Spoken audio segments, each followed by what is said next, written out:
Yeah, it's your boy J Hardcore Boxing News back at you with what's happening in the world of boxing. Good morning, good morning, good morning, good morning.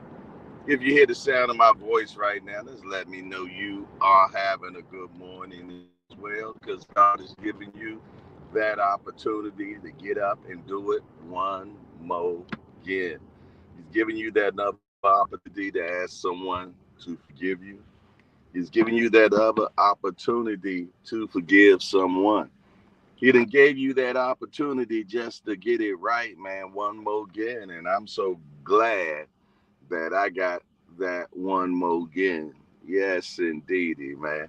I'm a repeat offender, so I have to always ask for another. How everybody doing this morning, man? I hope everybody is well, fine, and fantabulous, and ready to start another glorious day, man, that God has bestowed on us. He got you up, so he did what he's supposed to do. Now it's your turn to do what you're supposed to do. Yes, indeed. What we got going on this morning? I hope everybody is good. Son off at practice. You dig? I didn't even know he had that. He didn't inform me. And he informs me at the last minute. You know, what cheering do? What cheering do? You dig? But that's all right. One monkey don't stop no show. So, what we got going on, man? Who the first one in the building? Look like it's him. It's Mike Rim. What's up, Mike? Good to see you. Yes, indeed. That's Fisherman Shawty, man. If he can have a chance to be doing something, he want to be fishing, smoking bud, and working in his garden. And I don't know if that's all in the correct order. You dig, but it's all love, man. He says good morning to everybody.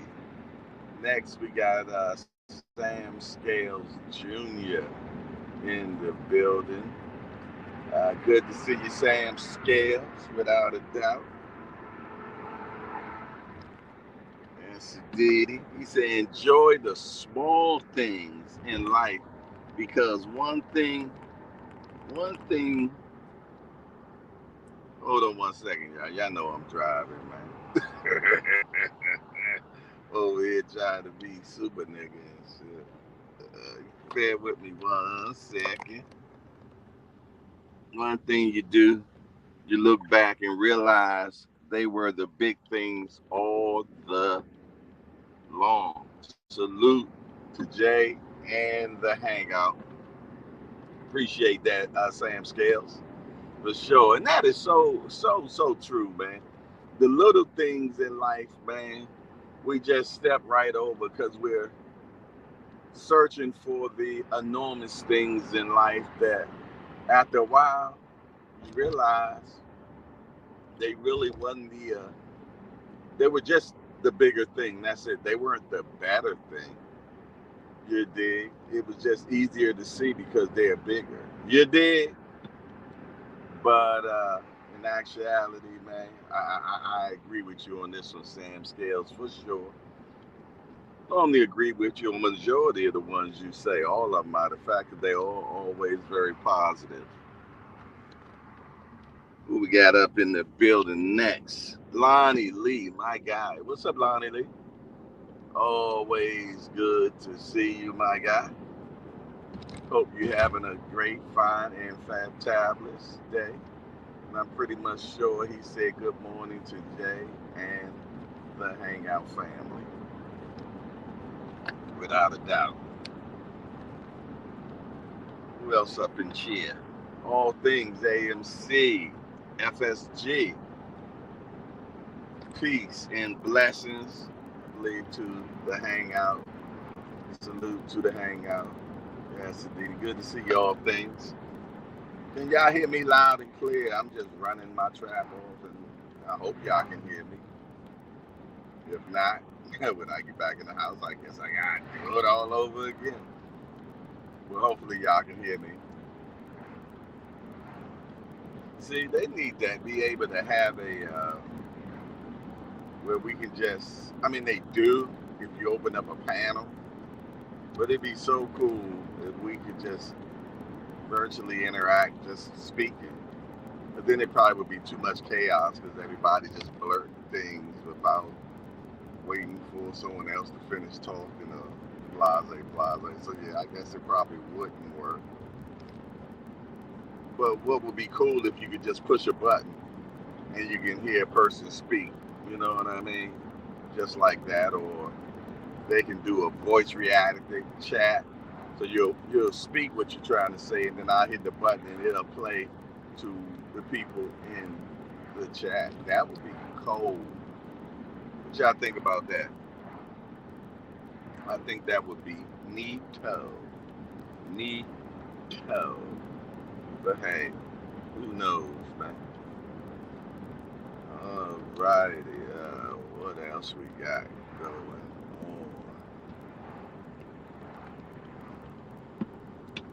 on? Let's see. Alright, at a light right now, so it's a little bit more safer. Thomas Hill in the building. Salute to Thomas Hill, said Grand Rising. My good people, it's early out here. I'm sure you on the West Coast, my guy. Doc and Lovely in the building. Good morning, Jay and the Hangout family. Peace and blessings. Back at you, little sis.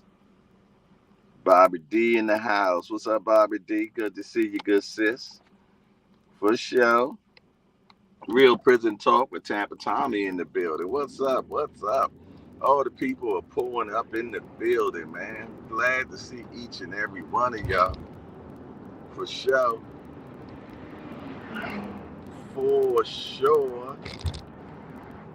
Yes, indeed, man. Who else up in here? Nasir, 215. What's up, Nasir? Good to see you for sure. We're out, down. Okay. Ace Boogie, brother Love in the building. What up, my guy? Good to see the Boogie. Ace Boogie, man. The Love Doctor. The Love Doctor, man. Alright. Almost back to the cribosis, y'all. You dig? So we can, get to it. So we can get to it. Almost there. Yes, indeed. You know, I had to do a partial road show, if you will. The partial road show.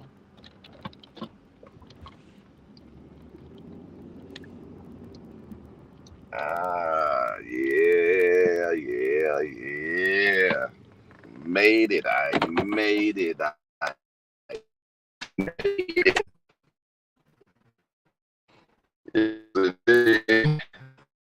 Let me see. Old school. I see you.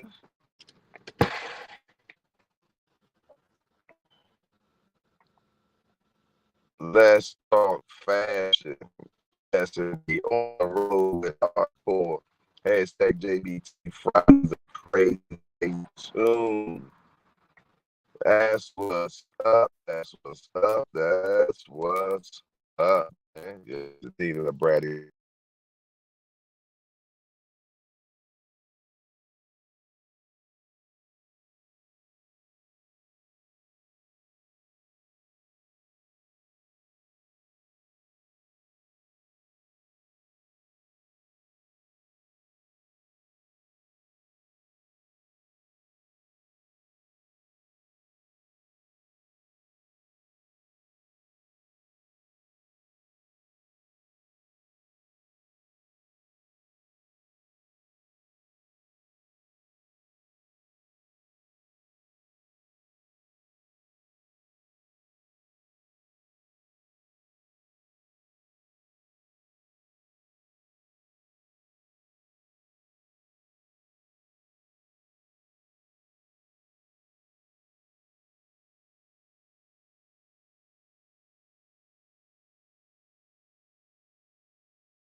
Yeah, I know y'all thought I left y'all, but I ain't leave y'all, man. Phone just cut off from the transition from in here, from outside into the house. But I tell you what, I'm back. I'm black. I'm up in here, man. What's up? What's up? What's up? What's up? What's up? Is there any new people in the building that I have not spoken to yet? All right, the last person I seen was Big Ray, if I'm not mistaken. Yeah, the last person was Big Ray, if I must say. Yeah. Salute to you, Big Ray. Barbara D, what up, good sis? Good to see you. Yes, indeedy. Who else up in here? Jay Dixon, what's up there, fella? Good to see you this morning. Yes, indeedy. Yes, indeedy. Let me see. Let me get a close encountering right here. Okay. All righty. William Old School, I believe I spoke to you. Good morning. D for the win. What's up, my DC homie? Good to see you. Noel. Noel. What's up, Noel? First time seeing the name, I believe. I want to welcome Noel to the Hardcore Hangout. Hey, Noel, we just a bunch of hardcore degenerates that get together, talk about this beautiful sport we love called boxing. Only one rule around here: no hitting below the belt. I mean, we don't talk about nobody's mama up in here. Other than that, everything else is fair game. We want to welcome Noel to the Hardcore Hangout. But as I'm saying it, for some reason, I'm starting to believe that Noel has been in here before. But you know what? Re-welcome. Turn my fan on. Re-welcome to you, my guy. For sure. Good to see you. First chatterman is, what up, Jay? It's all good, my friend. All good. Just glad to be among the people right now. Glad to be among the world. Glad to be woke one more again. I think I fell asleep around.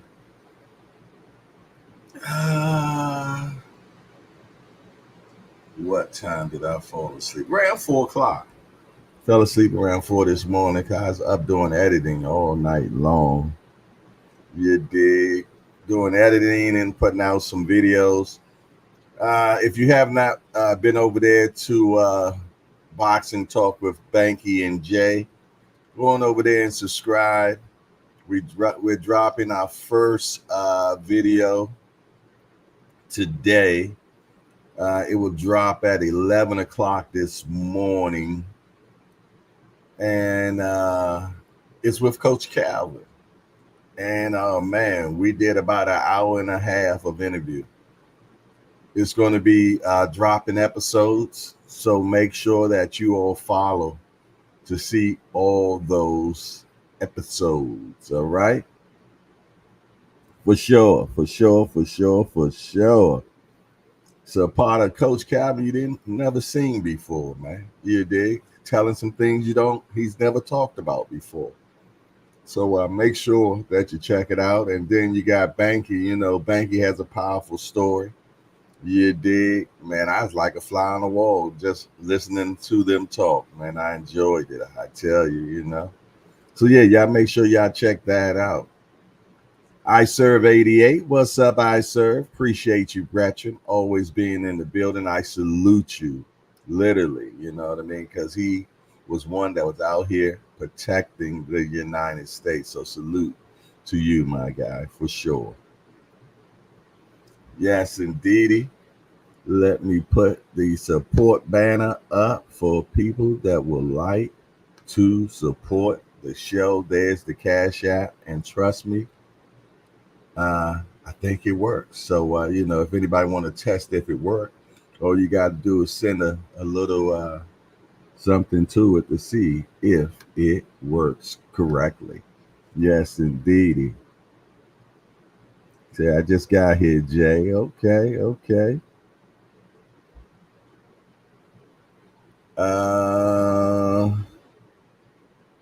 See who else. See who else. I be on the rise a lot. Okay. I know I've seen your name before. First time in here, though. And I appreciate you for coming over, my guy, for sure. Thank you very much. You know, being over in the rise is like being over here. You know, we all family. You'll see the same people. You did. Yeah. When you're a cousin, you're a cousin. I don't care where you go. So welcome, cousin. Can you drop the link to the show? Okay. Yeah. I would definitely do that. Yes, sis. Hori Fanks in the building. Salute to Hori Fanks. Always a pleasure to have a guy in the building. Hori Fanks, computer shorty. One of the guys that's on the production team of the JBT to make sure that you're getting good content and know that we exist. So salute to Hori Fanks without a doubt.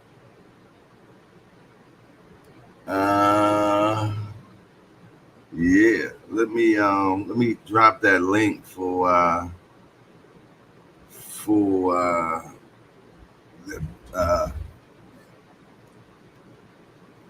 the Banky and Jay podcast.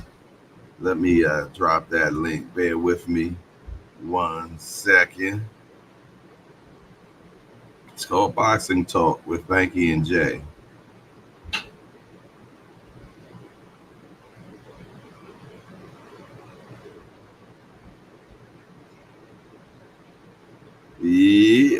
Yeah.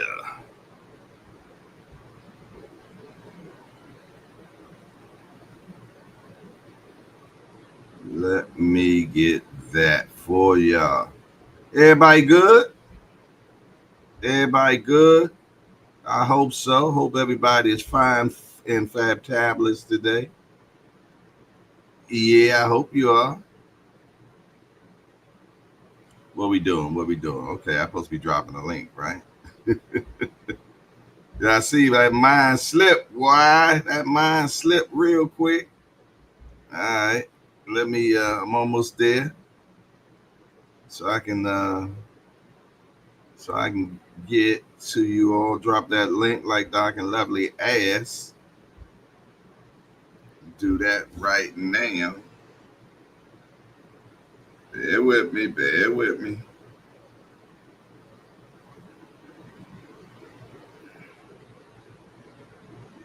All righty. They got a link in the chat.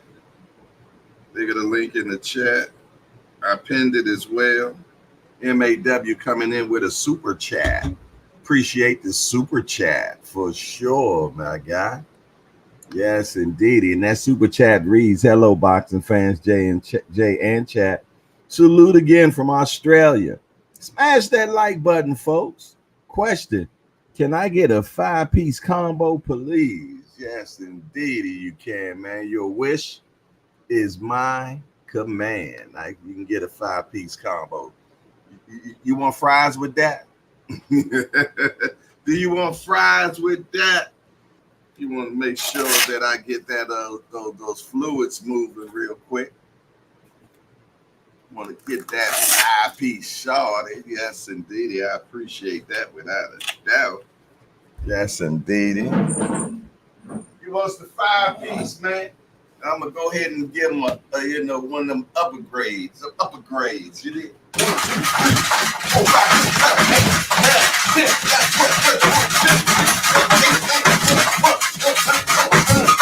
Woo-wee. Yes, indeed. A little bit of combo with it. Yeah. I think they do when they super the fries. Yeah, I did the upgrade of the fries and the soda. Appreciate that, MAW. Without a doubt. Let's see. Make sure we do that. Okay.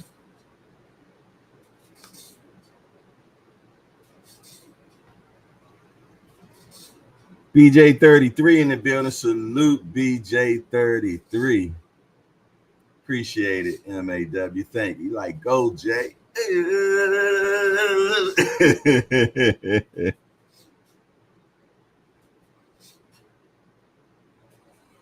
Yes, indeed.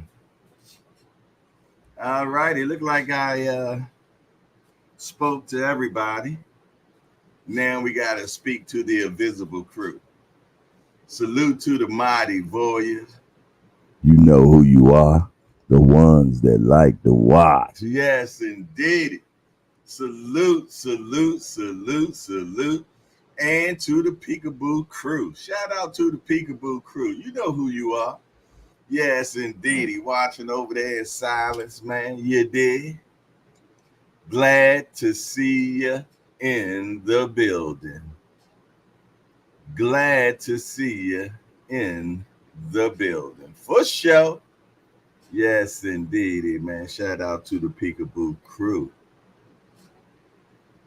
Yeah. Yeah. What y'all got going on, man? It's a Thursday. That lets us know we got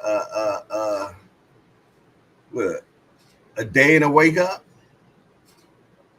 A day and a wake up before we have one of the most exciting cars that we're probably going to have all year. Yes, indeed, man. Over there in California, Yeah, man, I am looking forward to this scrap that we're going to have this weekend. I know you all are too, because there is some exciting fights on that card. You dig? And we're going to be entertained. I really believe it. We're going to be entertained. We got, the main card, we got Crawford versus Madrimov. Madrimov, man, I was watching him a little bit. That brother reaches too much, man. He reaches too much. And the old statement is, when you reach, they teach. So I think that's pretty much what's going to happen. His brother's going to keep on making the dreaded mistake of reaching. Crawford's going to keep teaching. And he might stop the fella.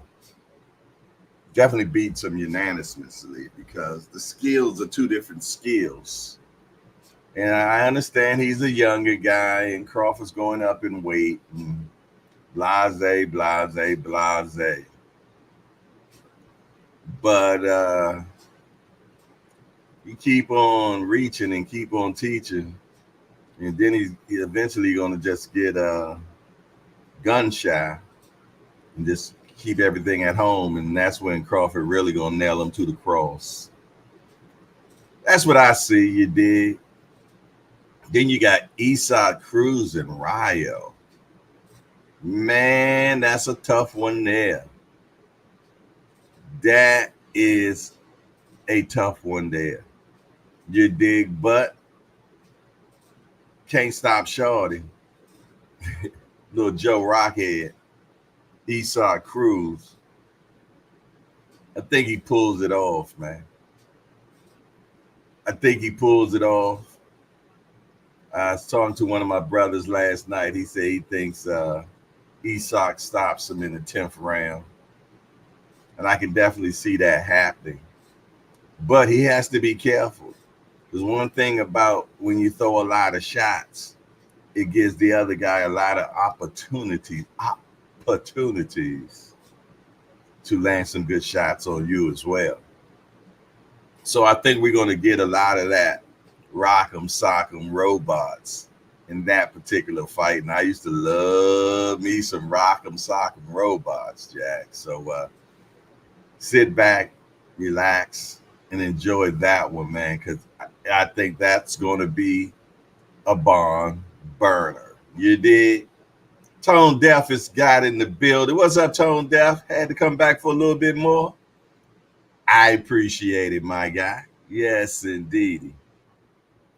He said he reaches and lunges too much. and he's short with short arms. Hand picked. IMO. They taught me what IMO was the other day. Something I mentioned or something. Dog and Lovely told me what it was yesterday. Not yesterday, day before yesterday, I believe. IMO. It done shot me again. I can't remember. I think mention is in the middle, right? In my opinion. Where the hell I get mentioned from?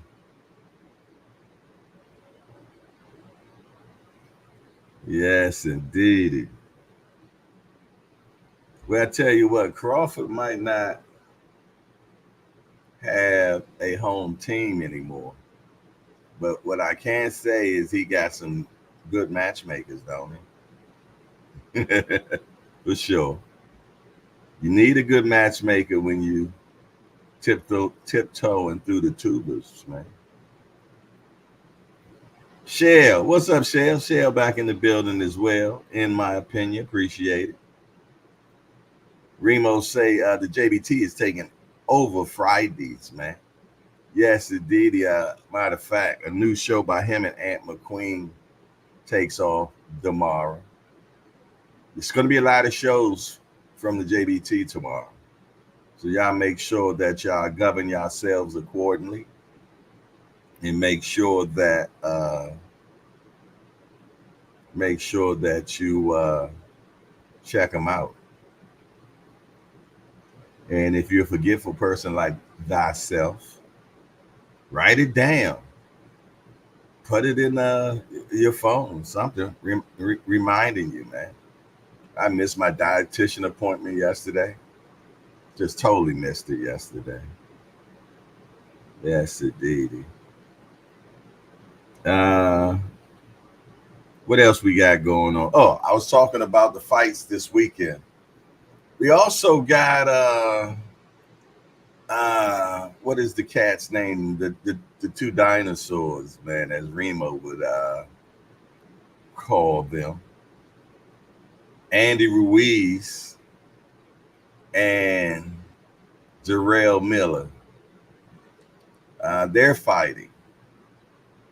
My pick on that one would be Andy Ruiz. I feel though Andy Ruiz has better skill and faster hands. He moves nicely as well. You know, I feel though that Big Baby, Jarrell Miller, whatever you want to call him,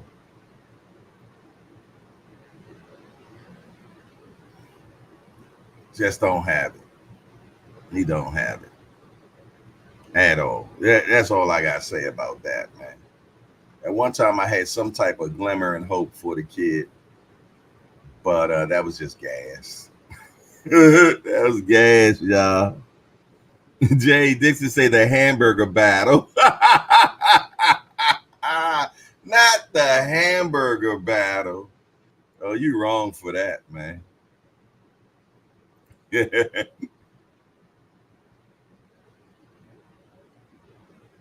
hamburger battle. Wow.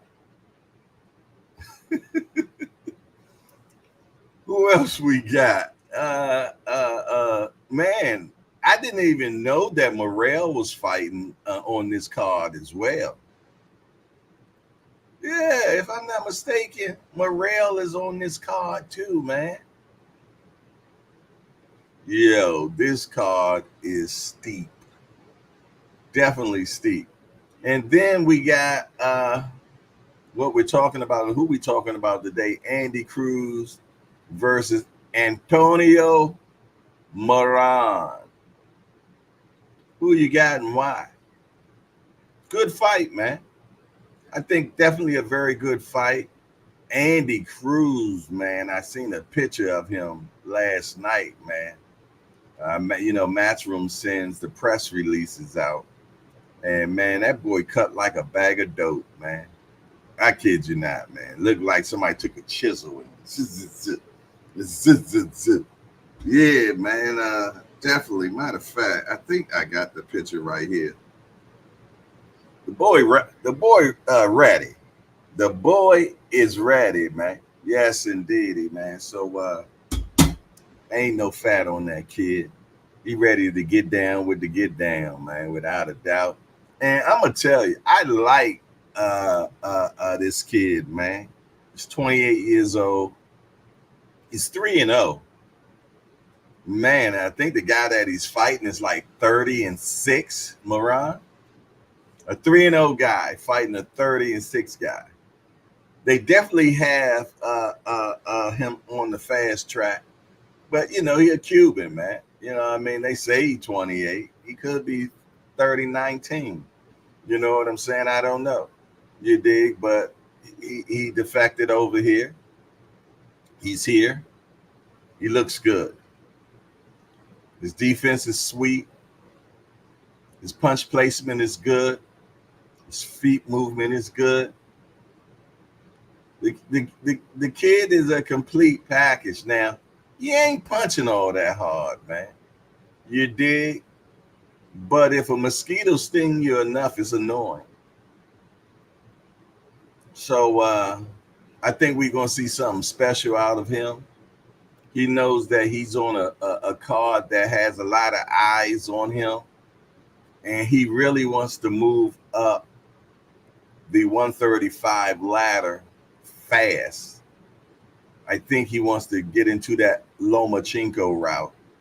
So for him to do that, he's really going to have to do some fabulous fighting this weekend, where the separation is so much, people are going to ask for more. But that's just my dirty thought on that situation, man. You did. But yeah, I like him, man. And Bozy got him sitting on his punches now. So, you know, yeah, he not punching like, you know, everybody ain't got all that. You know, you dig? But at least he's sitting on him now. So trust me, he gonna make you respect him now. You ain't gonna just walk through the kid. He gonna make you respect him. You dig? And I'm glad he's over there at Bozy's dungeon, if you will. Because let me tell you something. One thing about over there, you're going to get good work. And he over there, and he's sparring boots. You dig? So I'm a firm believer in iron sharpens iron. You dig? And I was reading some of his quotes last night, and how he was talking about him coming to Philadelphia was just one of the best decisions that he could have made, and being in Bozy's gym, because he has learned a wealth of knowledge just between Boots and Bozy. So I want y'all to keep that eye on this kid, man, because he nice.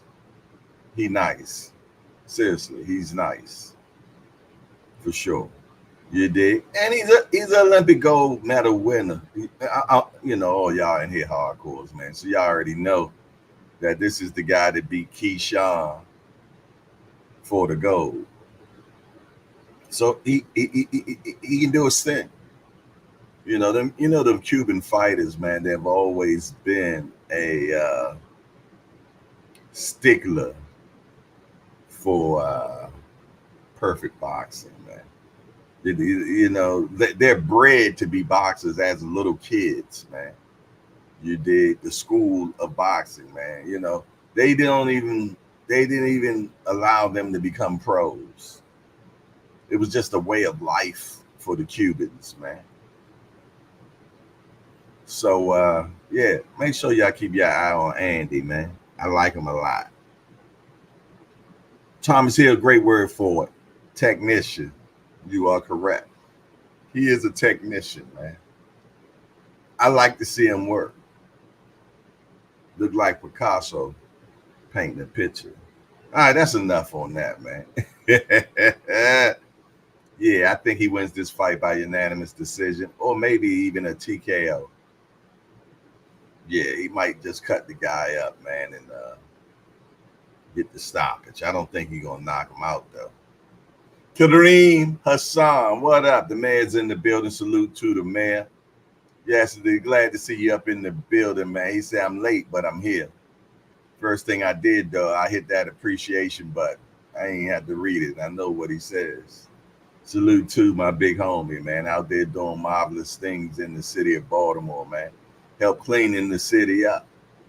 Yes, indeed, man. So if you don't see him in here, that's because he out there working, Jack. And there's plenty of work in Baltimore in those streets, man.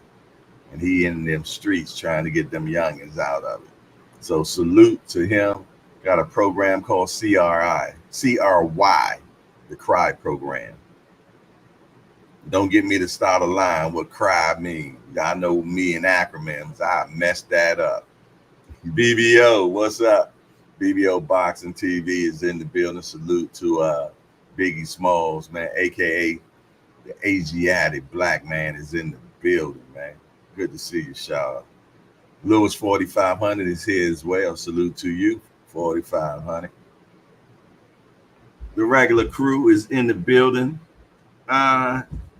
Let's look at what's happening in the world of boxing today. Let's do that right now. What's happening in the world of boxing? Maybe something exciting, fine, and fabulous has happened. Maybe somebody has signed a deal, signed a fight.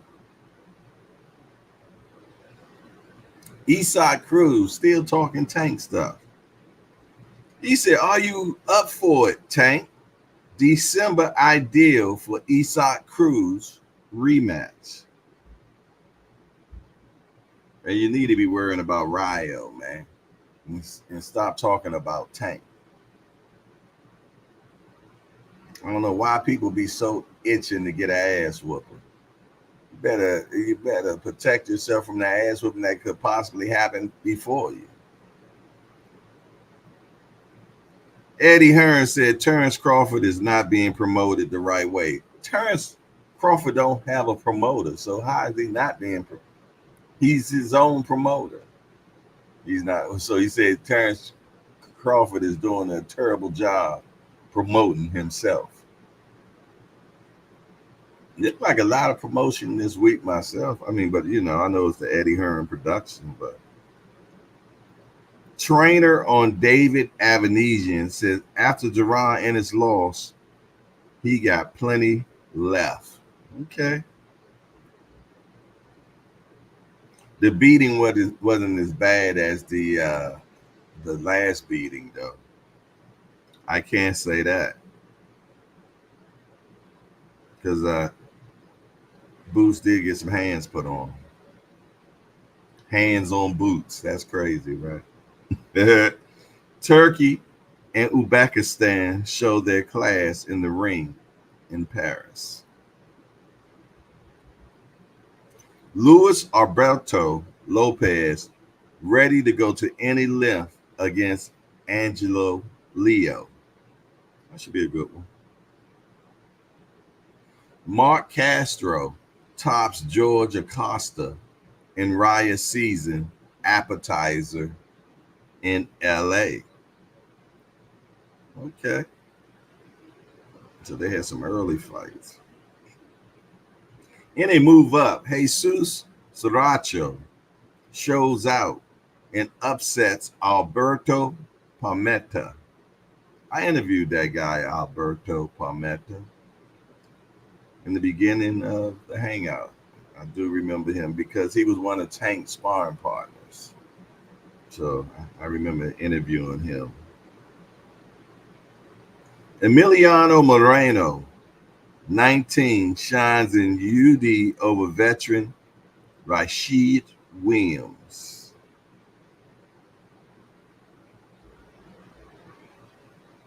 Terrence Williams survives knockout to earn split decision. Olympic gold medalist Andy Cruz sends message to Cuban countrymen. Jared Anderson to Eddie Hearn say, bet against me and you'll lose your money. Okay. David Morrell Jr. Let's rip at Canelo Alvarez over Edgar Berlanga fight. Trust me, you don't even have to tell anybody to do it. People are already in line for that. They are. Regis Pagreus, made to wait for now, is willing to suffer for his art.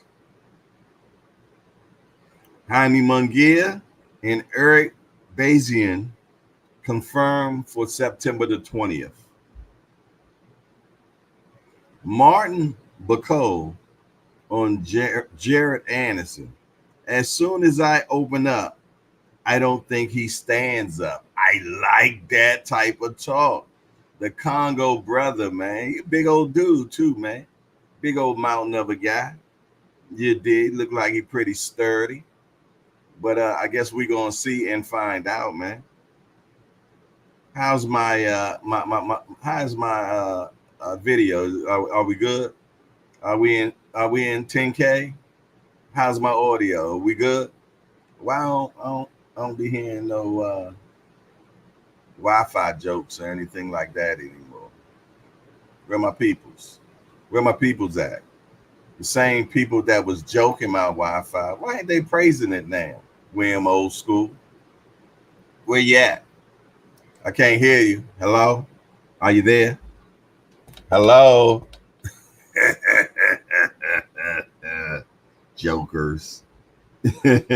Eddie Hearn confirms Shakur Stevenson and William Cepeda talks. Ooh, I thought it was fake news.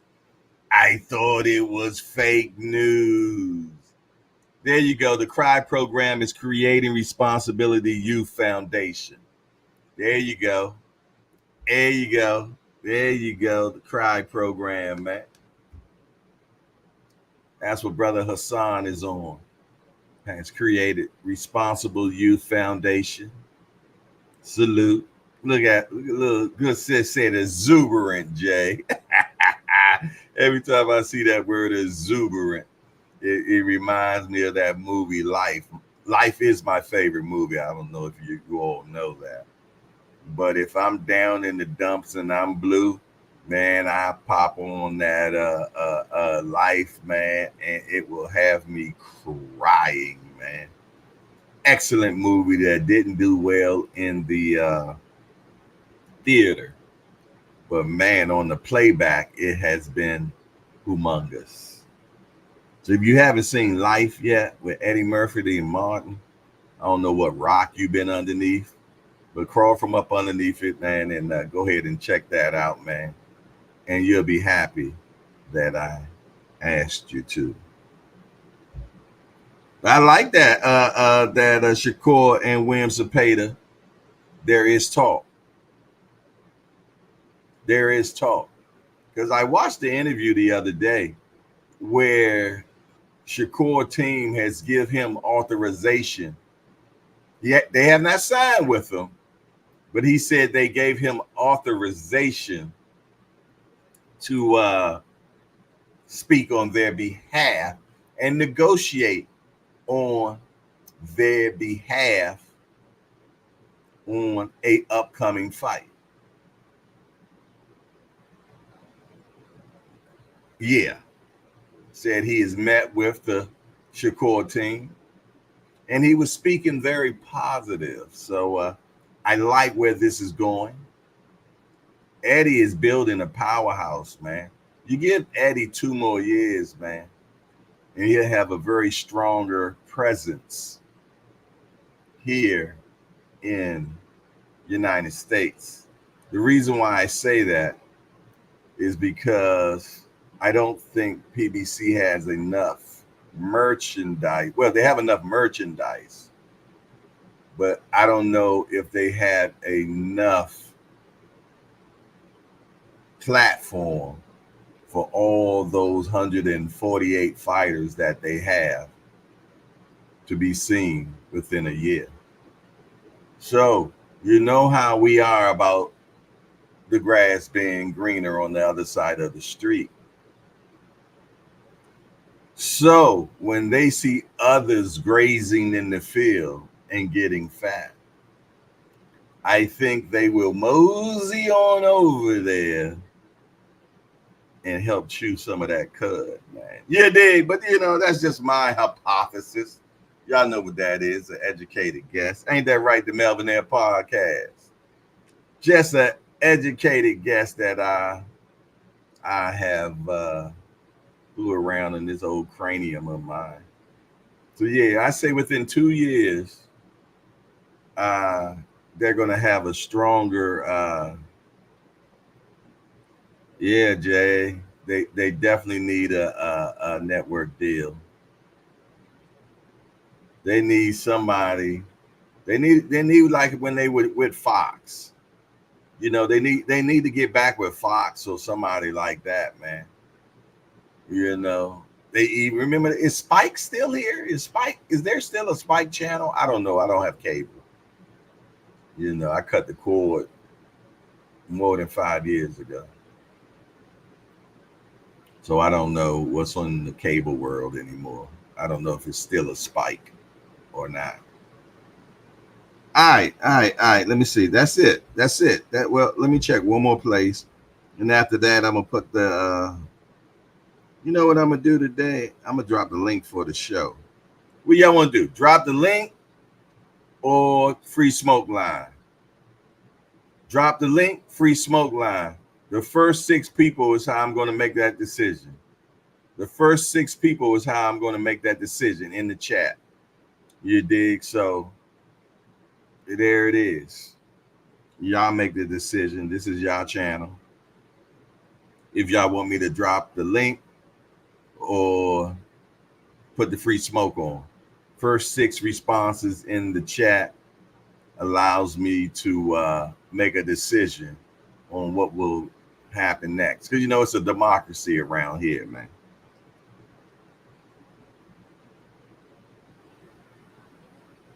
Martin Bacall sees fear in Jared Anderson's eyes ahead of heavyweight fight.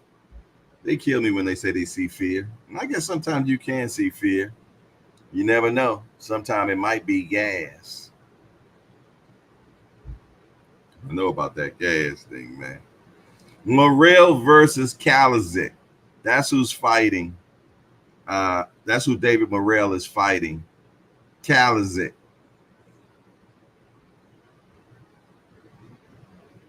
And he's hoping to have a fight against David Benavidez. Did anybody check and see if the Cash App was working?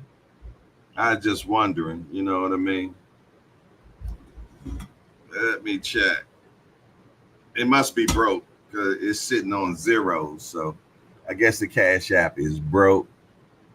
Anybody that wants to check it out to see if it's working, please govern yourself accordingly. Let me know if the Cash App is working and talk to me. Cutting the cable was the best thing I ever did. I'm trying to find out. What we gonna do? Are we gonna do the free smoke line or drop the link? I need you all to let me know what y'all want to do now. If y'all don't let me know, if I don't, get it, I'm gonna go ahead and just do what I want to do, man. Talk to me now. Talk to me. Talk to me. I got one link so far.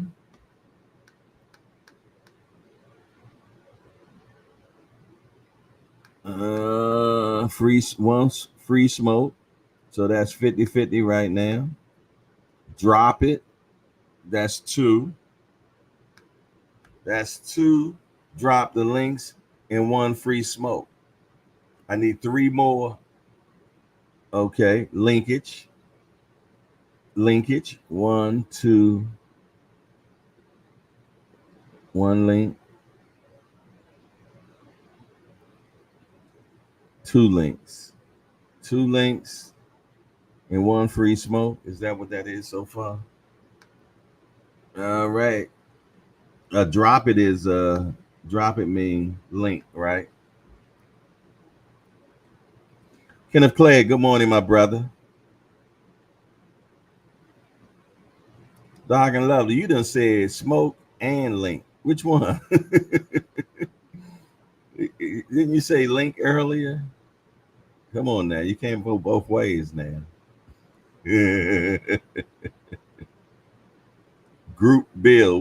What's a group bill, D, for the win? Is that considered a link? Come on, why can't y'all just keep things simple, man? Everybody want to. She talking about yes. Yes, what? Link or smoke, Doc and Lovely? You're confusing me. So far, I think the linkage is winning. I think the linkage is winning. I only charge change because someone might be able to cam up. A panel, sir, drop the link. Thank you. I'm on a good build, man. You know what I mean? I know I ain't the sharpest knife in the drawer, but I ain't the dullest either, man. But make my life a little bit easier. Free smoke. All right. It looks like let me see. One smoke. All right, y'all done made this too. I thought this was gonna be a simple job, man. All right, one link, free smoke. Mike Rim was a free smoke. Thomas Hill was a linkage.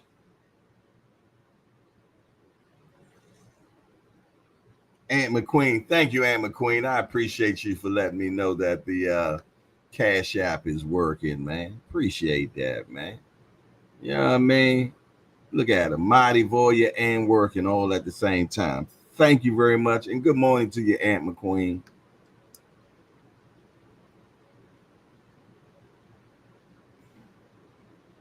Look, let me see, man. Goodness gracious. Doc and Lovely, can you do the tally for me? Good Lord, that's just too confusing for me, man. Can you give me the outcome? Do we got 6 participants on what it is? Can you do that for me? Because I can't do it. I can't even see, people making up their own words instead of smoke or free. No, link or free. You see, see, y'all complicate too much stuff, man. Aunt McQueen says link.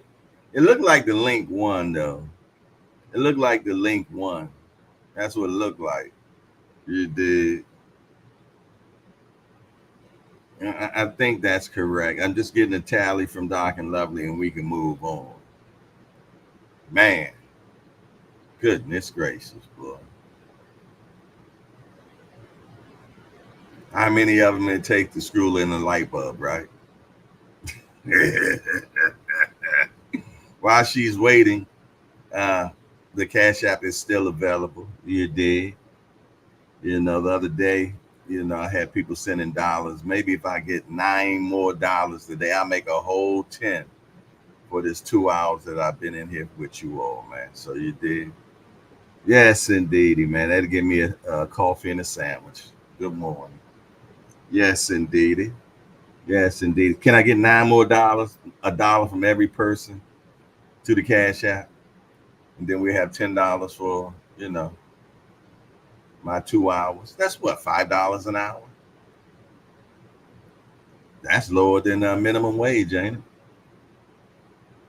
The link won. Thank you. Good Lord. 10 minutes.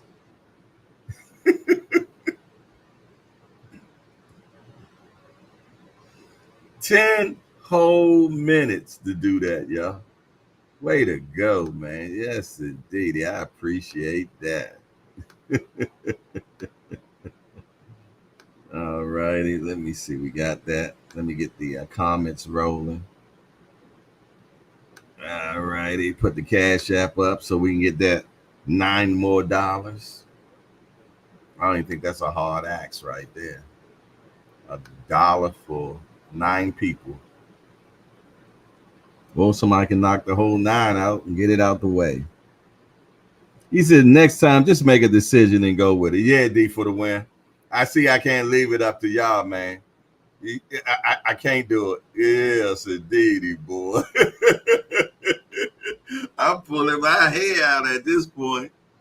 I definitely need them $9 right now for that 10 minute of time y'all took to make a decision. Oh, Jesus. Aunt already sent $1. We only need 9 more. Goodness gracious. Woo! Yes, indeed. I'm glad I ain't asked y'all to do something significant, boy. We have been stuck on, you know what they call it. They got a link right there in the chat. All righty. We got 3 now, y'all. We got $3. I mean, we only need 7 more, man. Let me find out who was the three people, man, that helped out. Whoa. Money coming from everywhere. Hold on, calm down. It was an influx of people, man. It just came in just now and it just started dropping it, man. Dropping it like it's hot. Man, Doc and Lovely dropped the whole 9 piece just like that. She's like, you know what? Let me stop my big brother from doing this because, you know, yeah, I appreciate you, sis. There was some other people that okay, showtime. My brother over there in St. Louis, man, sent the 2-piece, man. Appreciate you, my brother. Yes, indeed. And Aunt McQueen sent the $1. There it is, man. Look at that, man. A whole $12, man. I asked for 10 and got 12. Y'all far too kind, man. Far too kind. Showtime, I ain't know you was watching right now, man. Salute to you, brother. We ain't talked in a minute either, brother, man. We gotta talk, man, for sure. I need to know what you and Miss Jamila been up to lately. Yes, indeed, man. Hold on, wait a minute. Hold on. Kareem Hassan just sent the $1. The man just sent the $1 too, man. Goodness gracious. You got my vote for this season, man. It was a little sketchy for it was a little sketchy for a while, boy. Y'all made it to 13, man. Y'all might as well just go to 20. Can I get it one more? I wish I could talk like those people that do those auctioneers. You know who would be a good auctioneer? KQKC. KQ would be an excellent auctioneer. I bet you that's his calling, man. Very seldom you see black guys do that too, man. But KQ would be an excellent.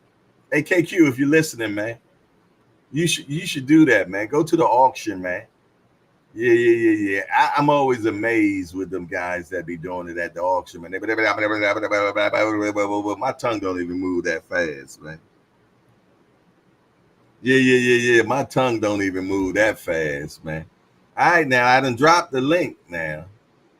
See, that's what be getting me about y'all, man. Y'all know you won't come on the panel and all that, but y'all take y'all sweet little time. Talking about sweet little time.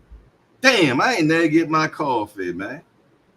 It's sitting over there cold, man. Goodness gracious. Messing with y'all. Damn. Oh, no.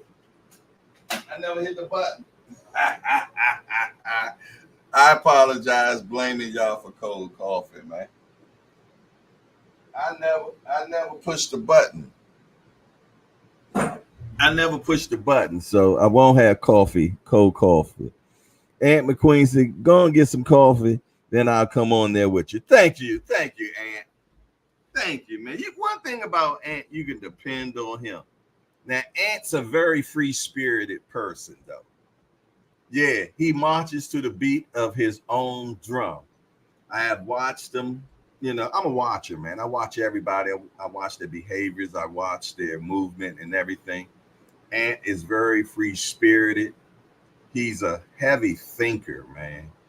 The oh my goodness, man. He be up in his mind all the time, man. You dig? So yeah. And he reminds me a lot of my younger self. My mind used to move so bad. My mind used to move so bad that when it was time for me to go to sleep, I couldn't go to sleep because it was just racing. And it was racing so bad over 25 years ago that I prayed. I said, God, can you please slow my mind down? I can't take this. I can't get no sleep, nothing, this, that, the third. And he blessed me with slowing my mind down, man. And I thank God for that, man, because I probably would have went crazy. I ain't gonna lie. I still don't sleep. That's more due to the World Wide Web, you did.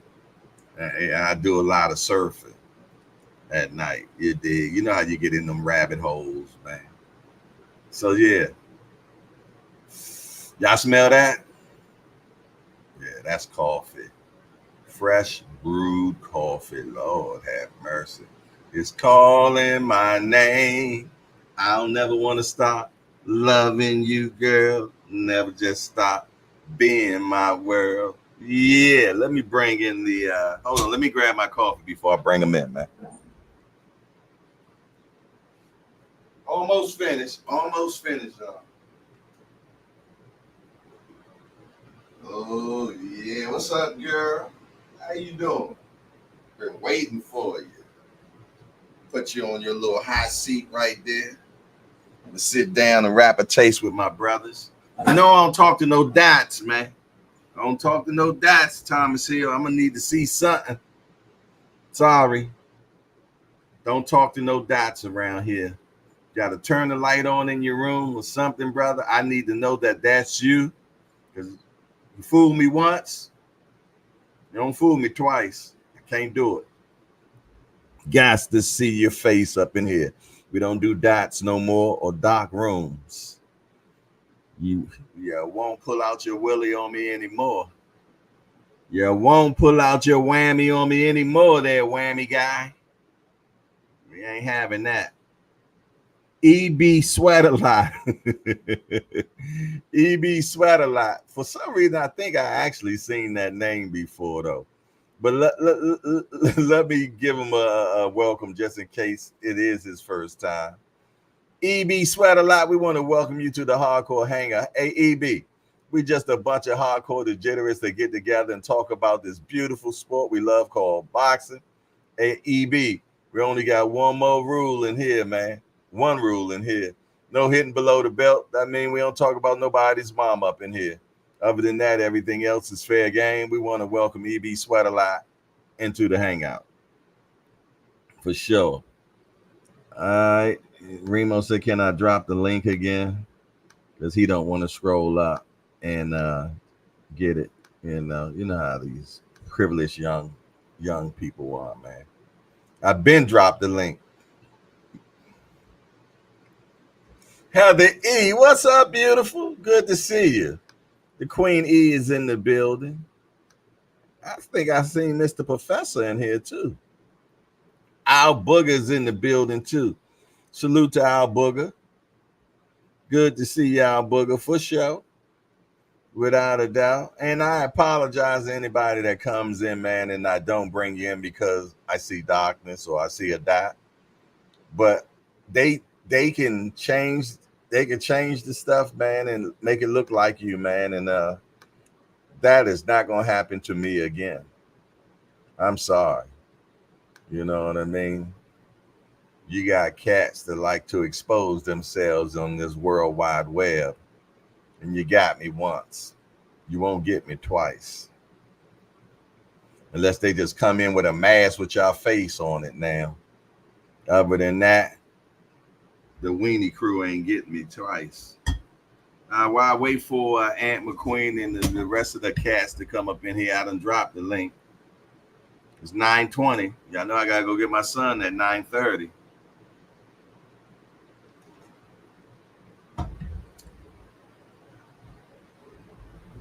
Bruce Gas, what's up, Bruce Gas? Good to see you. For sure. Cut Creator, what it do? What's Morgan record? I think he's 30-6. I think he's 30-6. But I tell you what, I'll fact check that for you real quick, man. While I wait for the slow crew to come in, the people that yeah. We're on about 30 minutes now on trying to find out. Hold on. Antonio, I know some of y'all way faster than me. Antonio Moran. I think he's 30-6 though, man. We're gonna find out. He's 30-6. Like I said, look at that boy. Look at that old head, man, that y'all call me. Yeah. See, I just got box rack right there. Box rack right there. You did? Oh, that didn't look good. Look like I'm shooting myself in. Oh, my goodness. Shut up, Jay. Yeah. But he can fight, though.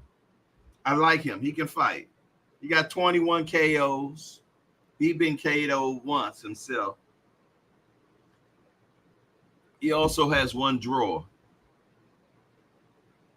He's ranked 24 in the world. Andy Cruz 3-0. So a 3-0 fighting a 30-6, man. You did. Last guy.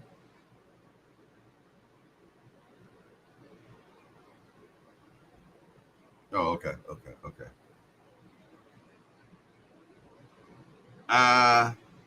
Antonio Moran is coming off a KO. He KO'd Romero Duno.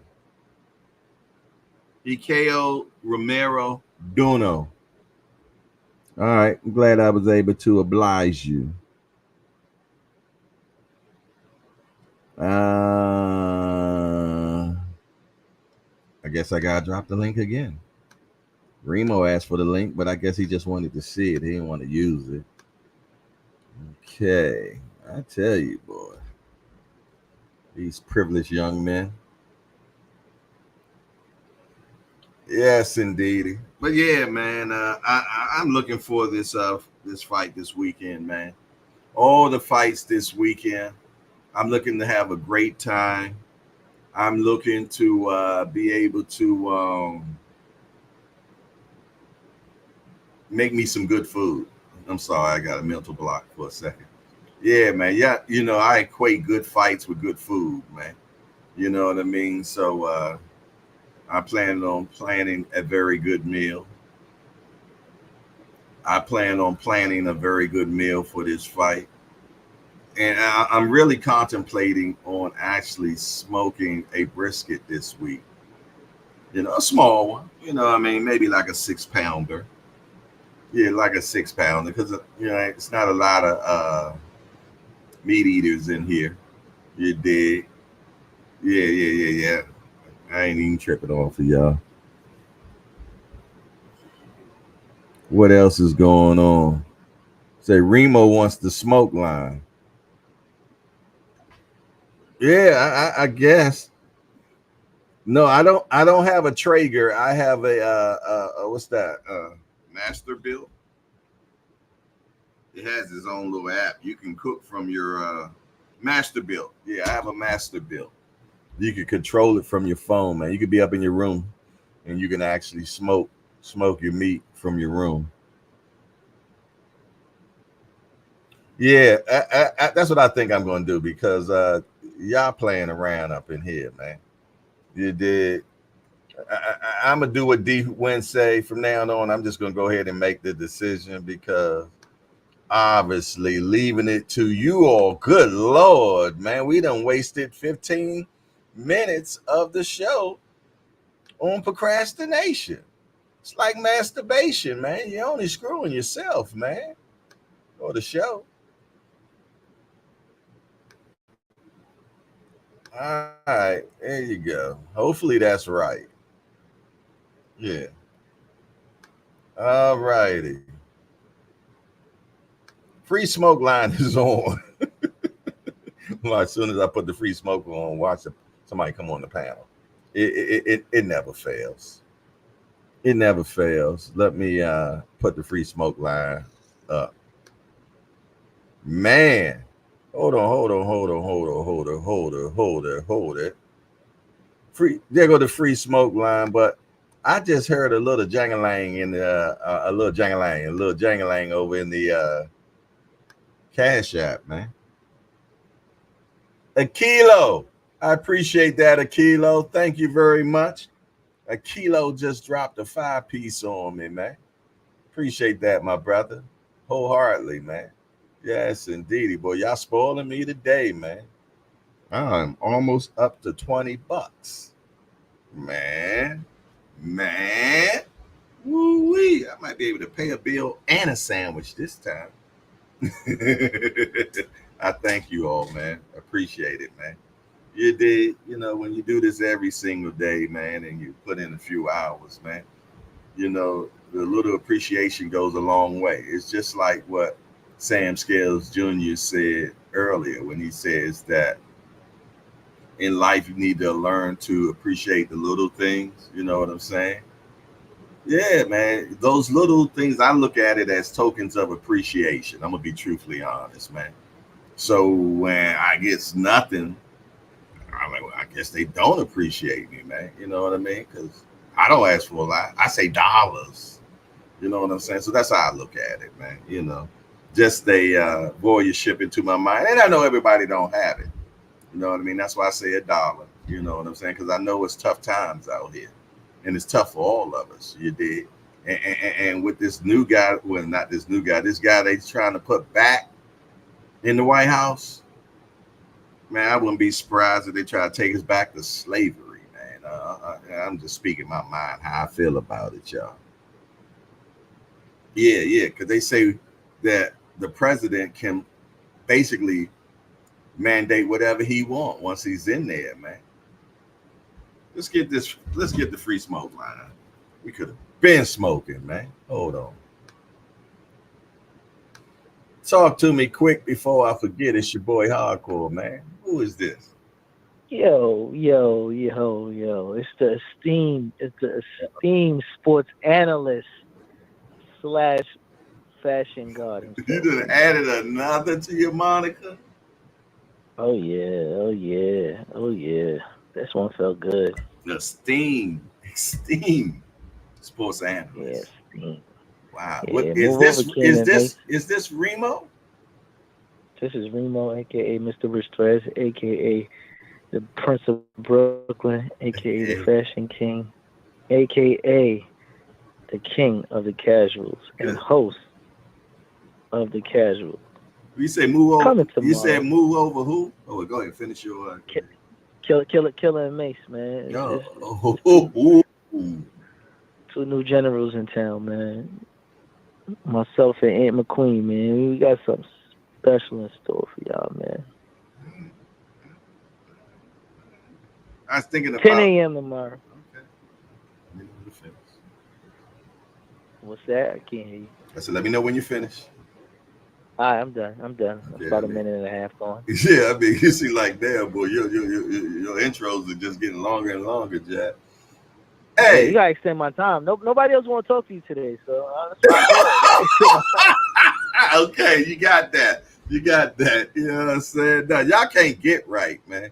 I asked y'all to make a one little thing, the democracy, and I just shouldn't have even gave that to you all because y'all couldn't But figure you it know out. why? You know why? You got people used to calling in, so now they started leaving in their heads, they doobie pins and raps. They not even bothering to brush their teeth in the morning. Like, I could just call. I ain't got to look proper on camera. Okay, So that's why. I take that. I take that. At 3 o'clock in the morning, I was thinking I was going to call you, but then I was like, I don't want his wife to be the one. Don't call me no 3 o'clock in the morning. Oh hell no. Yeah, I wasn't, but I wanted to because I had, you know me, 3 o'clock in the uh, morning, like 3 in the evening to me, man. I have uh, no sense of time, man. You know what I'm saying? hey, Because I'm, hey, Remo, you up? What you think about this thumbnail? yeah, I text Three, you. brother. What you think about this thumbnail? You know it. You know it. You know, that's why we got the content creators chat, man. So that's a good thing that we have that, man. It's a buffer between people, man. But what I had to say to you, I'll talk to you off camera about that. But just to let you know, I need to talk to you about something. All right, now your time starts, man. What you got for Ain't nothing, man. I'm gonna be Peekaboo Shorty in the fights this weekend. I'm gonna go see Buster and Missy Elliott, but it's the same day, and I can't say no because the tickets already paid for. me? Oh, But okay. I think people just got to be happy with getting fights. Mm-hmm. Fights that make sense. This card is deemed as a super fight card, but it's good fights. It's not like meaningful fights all throughout the card. Mm-hmm. Because Big Baby and Andy, I don't know when's the last time I seen Andy and Big Baby. He looked like dog poop last time I seen him. He was fat as hell, got beat up.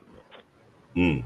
You know how I feel about them dinosaurs, man. I ain't with Yeah, those. you're hard on the dinosaur. Uh, Morel, he's at the pecking order of making his name. So I feel as though a lot of these things are high profile showcase fights for some of the names that we want to put in certain spaces like Pitbull.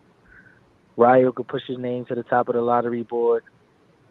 Morel, like we already said.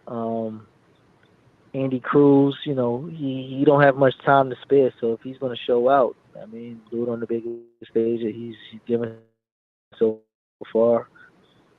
And then, Crawford, he don't owe much left to the sport. So I guess keep tallying a couple, accolades. And if you get Canelo in there, you get Canelo in there. If not, you just march your way to 154, undisputed, and put your name in the history books forever. You're already going to be there, but you know Mm. you could do it one more game.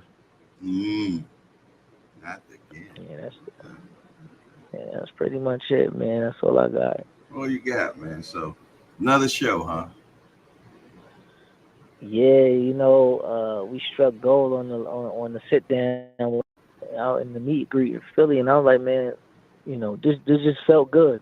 Mm. Pause. This conversation felt right, and it wasn't Pause forced. And free then we sat community, down. man. Pause free community, man. It's okay to I feel don't give a good, damn brother. what y'all It's say. I okay to pause feel myself. good. Yeah. So we sat down there, and we had a conversation, and he was like, you know what? Let's try this one more time. And the outcome, you getting a full episode. It's not like the usual pilot where you get a little 10 minutes or something like that. We had a full show, and y'all see, man, something special. I think we got something going here. Nice. Putting pressure on everybody else on the JBT, man. Step y'all game up, man. We got new sheriffs in town. Woo! We don't know, boy. You should have seen that show we recorded yesterday.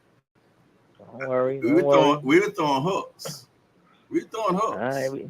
We were well, throwing listen, we hooks. gonna be So, throwing them show hey, show for show. We gonna be throwing them bows. hey, we got the boxing talk with Banky J versus the Casuals. Let's bring We could do that too. it. We could do that too, man. Hey, I like a little We bit ain't of running from no competition. smoke.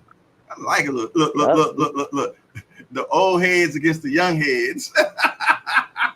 Listen, man. The Tri-State versus the DMV, whatever y'all want to Why do. you want to rock it? You ain't said nothing, man. You ain't said nothing All but a right, chicken wing, boy.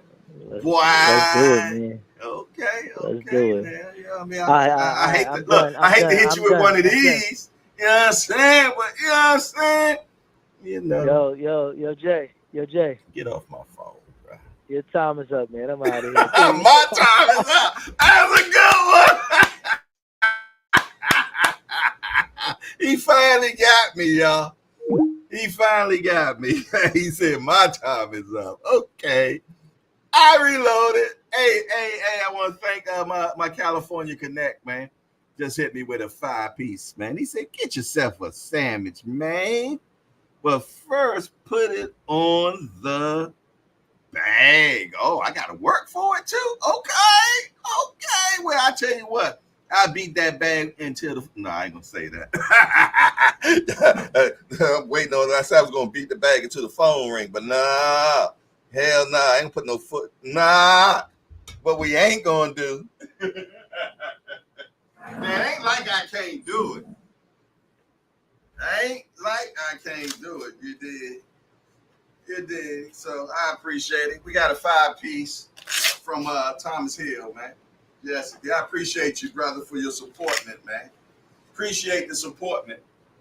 1, 2, 3, 4, 5, 6, 7, 8, 9, 10, 11, 12, 13, 14, 15, 16, 17, 18, 19, 20, 21, 22, I ain't trying to see it. Smoking Joe J. Smoking Jay Frazier. Smoking Jay Frazier on the back, baby. Yeah. 443-687-9806, man. Talk to me quick before I forget. The bag crew is in the building.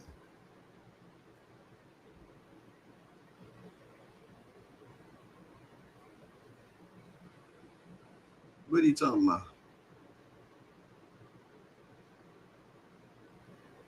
No, when he talks, he's a D1. He talking AM, not PM.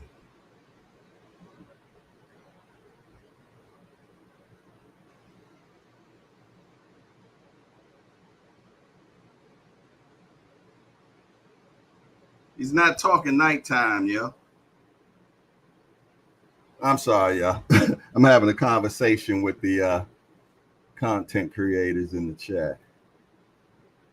Another different chat. You know, we got so many damn chats.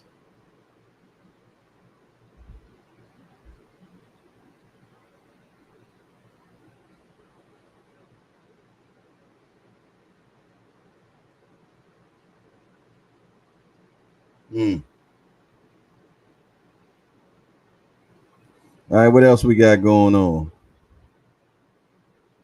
Yeah, Remo, they thinking you were talking about having your show come on at 12 midnight, 11 midnight. Remo ain't no way in the hell y'all think Remo gonna do a show at 11 o'clock at night. He's talking about in the morning, y'all. He's talking about in the morning. Don't get your panties all in a bunch. Oh man, D1. I know you're listening, D1. You're probably on that military base right now. But no, he wasn't talking about 11 o'clock at night. 443-687-9806. Talk to me now. Talk to me quick. You know I gotta go get my son. Hey, Kilo, I've been saying that for the longest time. See, great minds think alike. He said Big Baby and Little Baby, the two big babies need to fight for the battle of the name. Whoever wins the fight need to give up the name. But I think what would make more sense is if they both win this weekend. It would be a better build-up if they both win this weekend. And then they talk smack to each other and then get a fight started. The battle of the babies, man. The battle of the babies, man.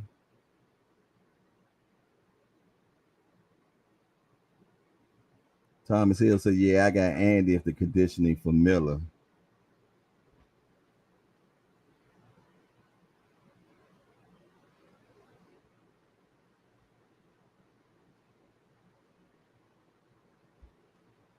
Yeah, that's what I thought, man. I know y'all not doing no show at no 11 o'clock, 12 o'clock at night at all. I guess they just had a misunderstanding. Because I'll be off by 11 for sure. So, yeah, I like that a lot. I like that a lot time-wise. Having the casuals come on like 11 o'clock or 12 o'clock noon.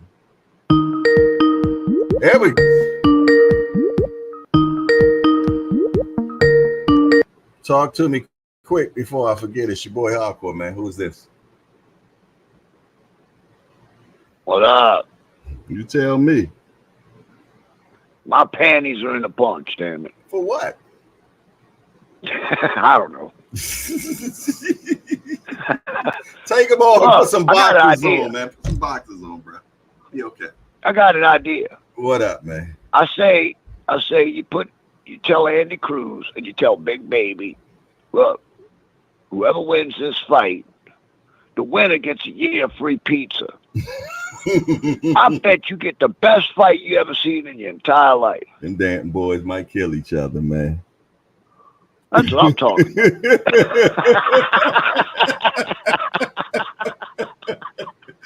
Hey, that's why I kill each other, man. That's bad business, yo. All right, so I don't know nothing about this guy Andy Cruz is fighting. Not Really? much anyway. You never seen Moran Yeah. fight? Wow. Yeah, he's been around. But I'm going with Andy Cruz, bro. He just looks too good. And shut Oh up. yeah, I realize he ain't got a ton of power, Yeah. but man, his hand speed Mhm. and he looks so freaking sharp in the ring, bro. And Bozy got him looking good, you know. yeah. And I really think the more fights he gets, the better he's going to get. If Keyshawn is going to fight this young man, Keyshawn better hurry up and do it soon. Because the more experience this kid gets fighting with Bozy, the worse it's going to be for Keyshawn. Just my opinion. Great opinion. For sure. All right, Jay, I'm going back to with my panties in a bunch. All right, man. All right, Later. There it is. William Old School in his panties, yo.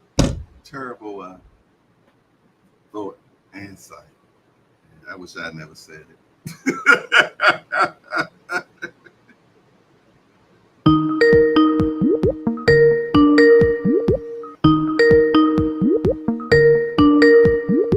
Let me get this dog, man. Talk to me quick before I forget. It's your boy Hardcore, man. Who is this? Hey man, we can't be having an angry white man having Cisco moments. Yeah, I wish I could reach back in time and pull that statement back, man.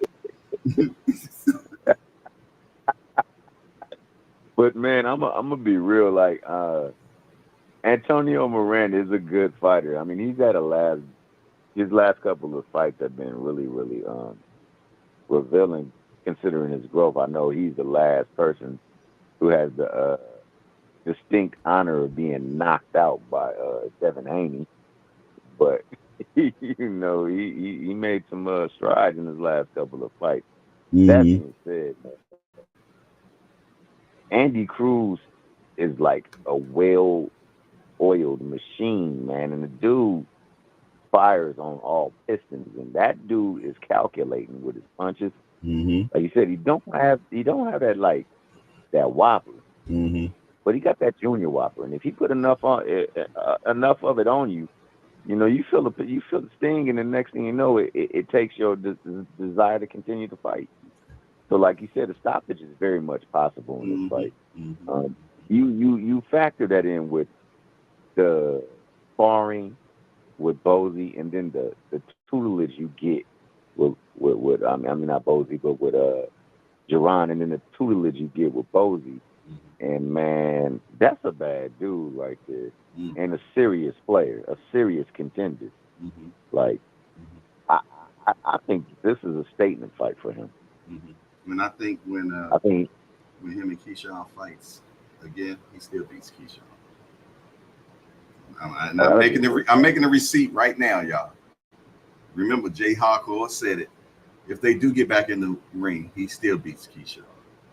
I apologize, bro. You know, I tend to lean to it too. I think that Keyshawn is a good fighter too, but he does get hit, and this dude right here hits you a lot. Accurate, So, accurate, very accurate. And like, let's say one more thing: he don't get hit a lot. No, he really doesn't. That's a great point right there. Like, he doesn't take punishment at all, and he gives out a great deal of it. So yeah, I like Keyshawn. Just that last fight, it showed me that if he is in there with somebody that truly is elite with their abilities, it's going to be a struggle, and I want to see how he handled that because he's a tough fighter himself. But man, that would be a heck of a fight. That would be a heck of a fight. Facts. I would love to see that.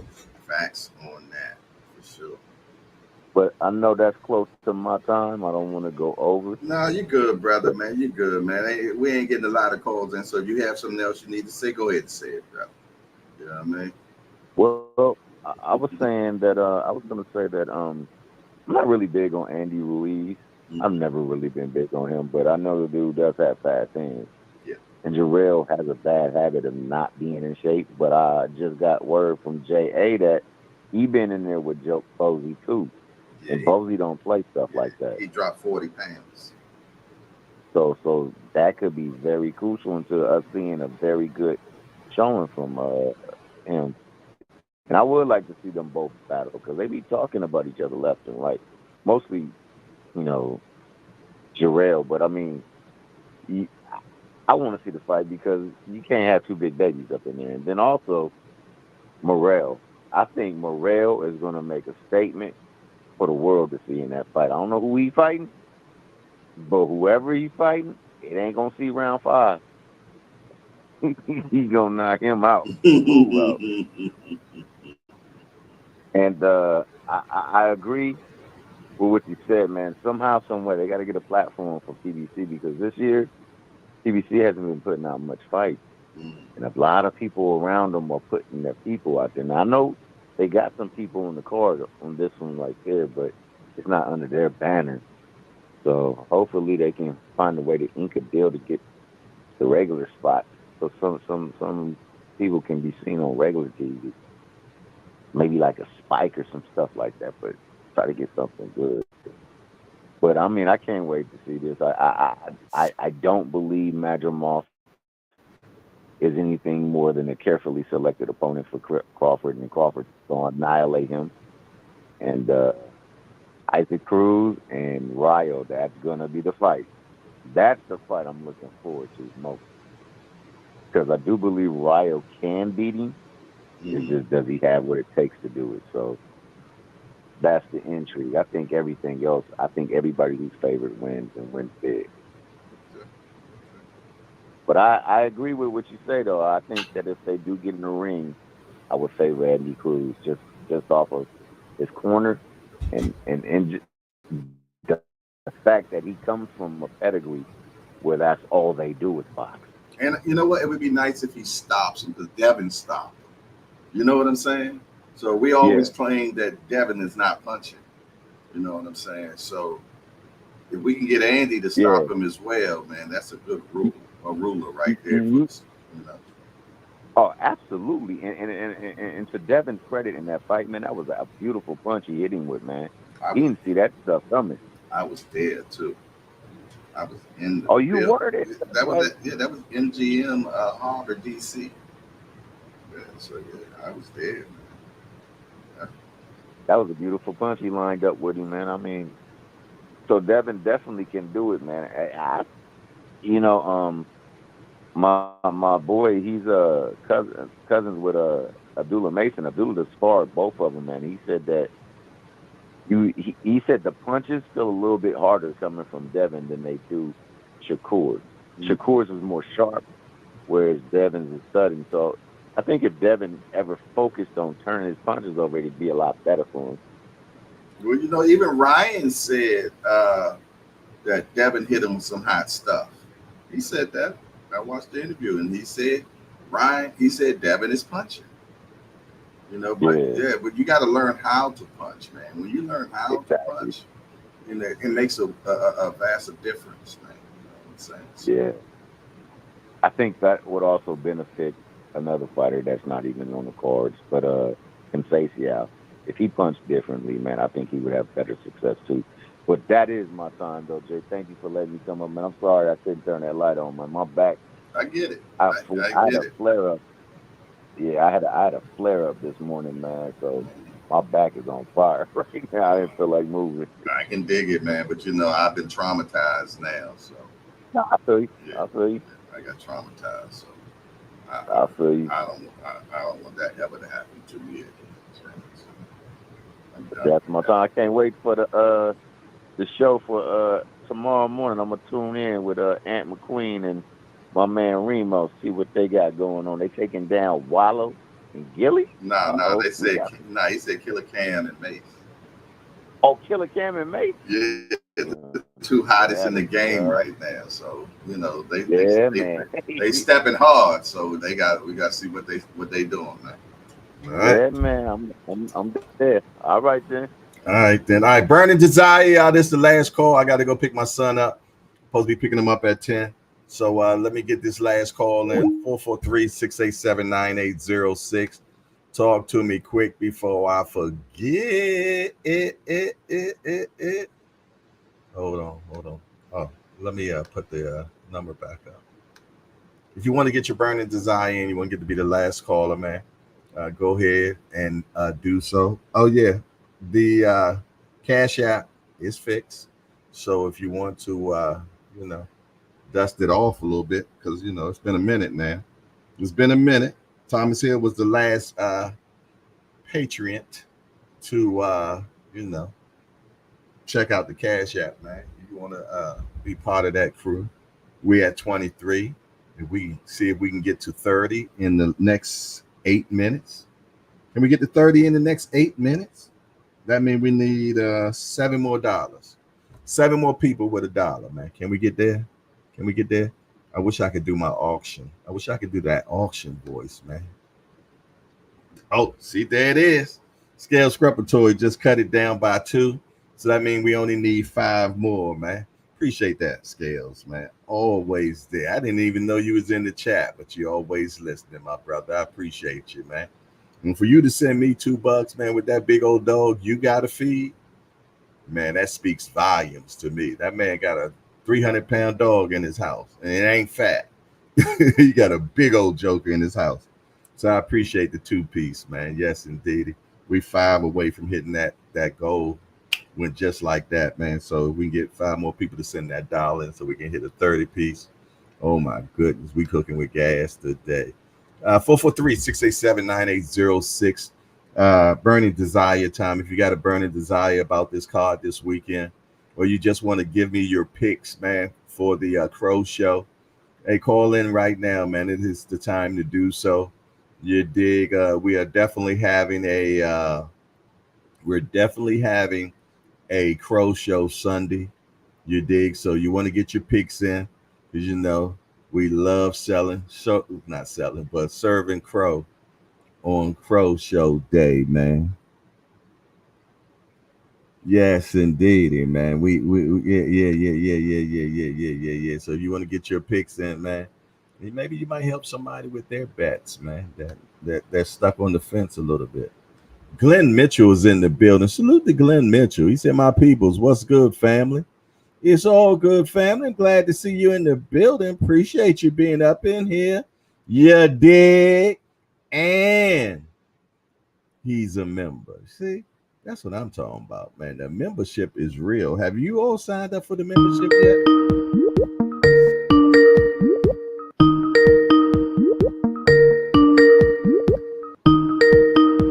Talk to me quick before I forget. It's your boy Hardcore. Who is this? Good morning, Jay. You sounding mad choppy, man. Your Wi-Fi doing the boogie woogie already? No, I think it's yours. Oh, well, you sounding good now, Jay. Good morning. Yeah, man. You sounding clear now. I'm plugged in shorty now, man. I'm not even on Wi-Fi no more, my brother.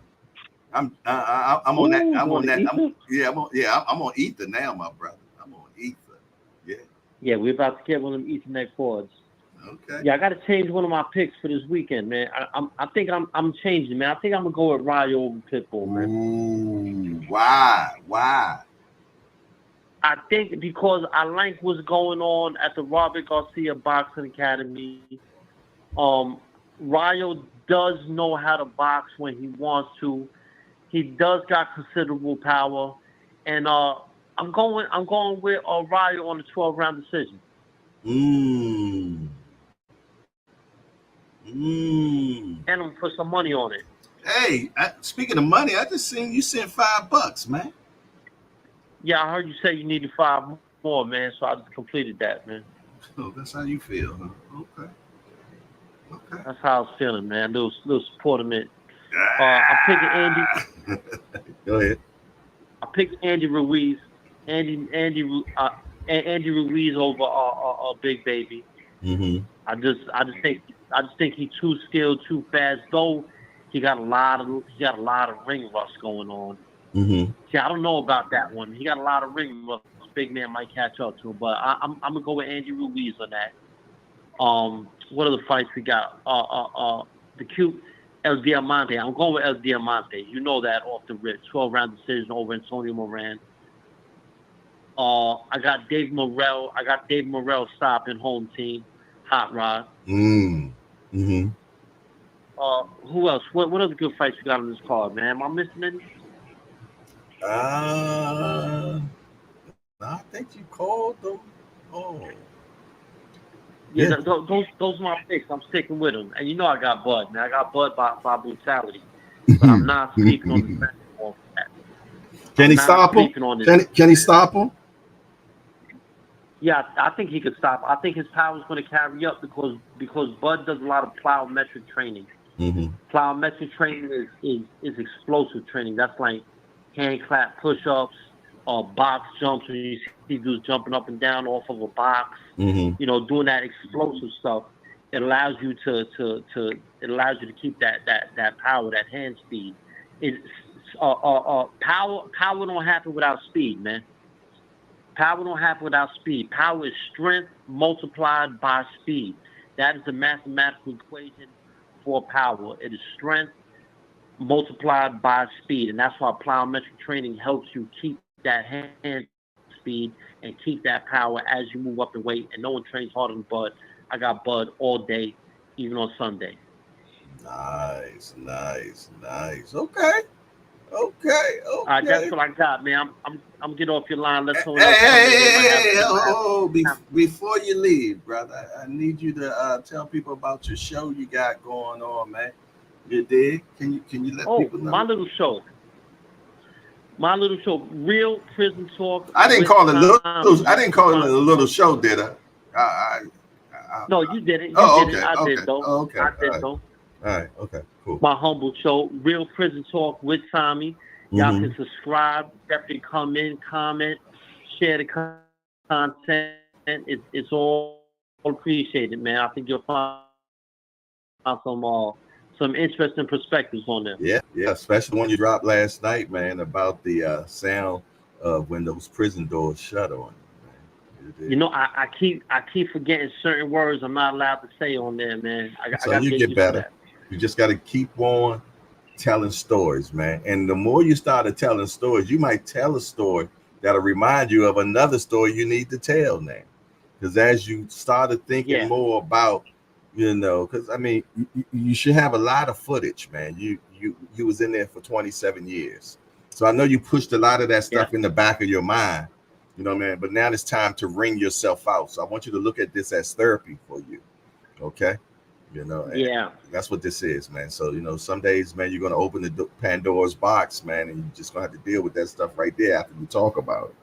You know what I mean? But yeah, man, the majority of the people I know that do that type of talk, man, they really say it's been good therapy for them, man. So you know, definitely. yeah. It's cathartic. I don't know what. It definitely serves a purpose. Oh, okay, cool, cool, cool. Cathartic. Yeah, I don't know. That's big We're gonna words. look that up. We're gonna send it to you, Jay. All right, yes. Any big words you hear me say, I learned from Anne McQueen. Okay, cool, cool, cool, cool. Well, that's the guy to learn them from, man. I'm a basic guy, man. So words like that, man, don't even, you know. I gotta ask Booger what that is, man. All right, brother. I All appreciate right, you man. as I'm gonna roll out. always, man. I catch you on the flip side. All right. All right, peace out. Salute, salute, salute, salute. Yes, indeed. Hey, Andre, I appreciate that, Big Dre. Big Dre just sent the 2-piece in there as well, man. We cooking with gas, man. We cooking with gas. We at wow. We at Al Booger just sent another one as well, man. Let me see where we at. Wow. Okay. I keep seeing people sending money in. Oh, it's catching up. I see the Cash App is catching up. Okay. Al Booger, I appreciate you, my brother. Nate, D1, I appreciate that. Dre, I appreciate that. Yes, indeed, man. Hold on. Was that today? This guy today? Yeah. I think that was Achilles. Yeah. Appreciate that. A kilo. Appreciate that, man. Man, look at all these people, man. We at 34, man. What? Shoot. Can we go for 40? Woo-wee. Y'all spoiling me now. $6 more, we'll hit 40. $6 more, we'll hit 40, man. Let's keep it real simple. We hit 40 today, man. Yes, indeed. I might go get turkey wings and make turkey wings for dinner or something tonight. Nah, I appreciate you all, man, so much, man. I tell y'all what, man. I need to go grab the sun, man, and I thank everybody, man. That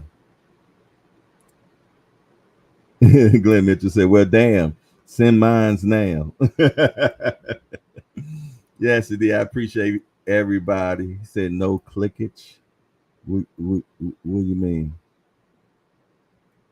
No, when you came in on the, I think you might be behind in the show then, because when you came in, I was on the what you call them, and also it came in blank. I didn't see your face at all, and I'm traumatized at this point about hitting the link for sure.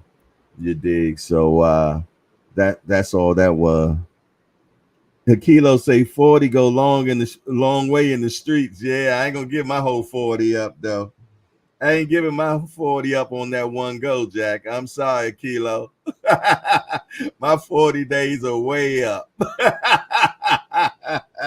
I take my 40 to the grocery store now, Jack. Yes, indeed. Speaking of 40, we need 6 more to get to 40, man. Yeah. Look at y'all. Look at the 40 crew all chiming in right now. I see y'all. Where King of the 40s at? All Access International Senior Cobb. He the king of the 40s, man. King 40, man, without a doubt. Yes, indeed. No, I ain't got to 40 yet. We still at 34. $6 more will get us to the 40. Yeah. 6. Aunt McQueen, only because you asked. Only because you asked, Aunt McQueen. So hit the link, Aunt. Let me see that face, baby. You dig? And we'll take the show on the road, man. You know what I mean? I ain't a hard man to please, man. Yeah. I am not a hard man to please, man. Aunt, hit the link. You dig? All access. Not all access, but let me bring Ann in. No, what I was talking about is the $5. Remo just sent $5 right now. That took us up to 39. So that means we need only $1 for 40. Let me tell y'all something, man. Y'all made me feel good today. I ain't gonna lie, man. Y'all gave me $40 in 2 hours, man. That's $20 an hour, man. Shoot, man. That's way more than minimum wage. So let me tell you something. I thank all y'all from the bottom of my heart, and I appreciate it. Don't think I don't. Don't think I don't. Shh, man. Come on now. I'm retired, man. So you know how I feel, Jack, man. Retired with 7 kids, man. Come on, man. Where they do that at? How many people y'all know retired with 7 kids, man? A wife and an ex-wife and a dog.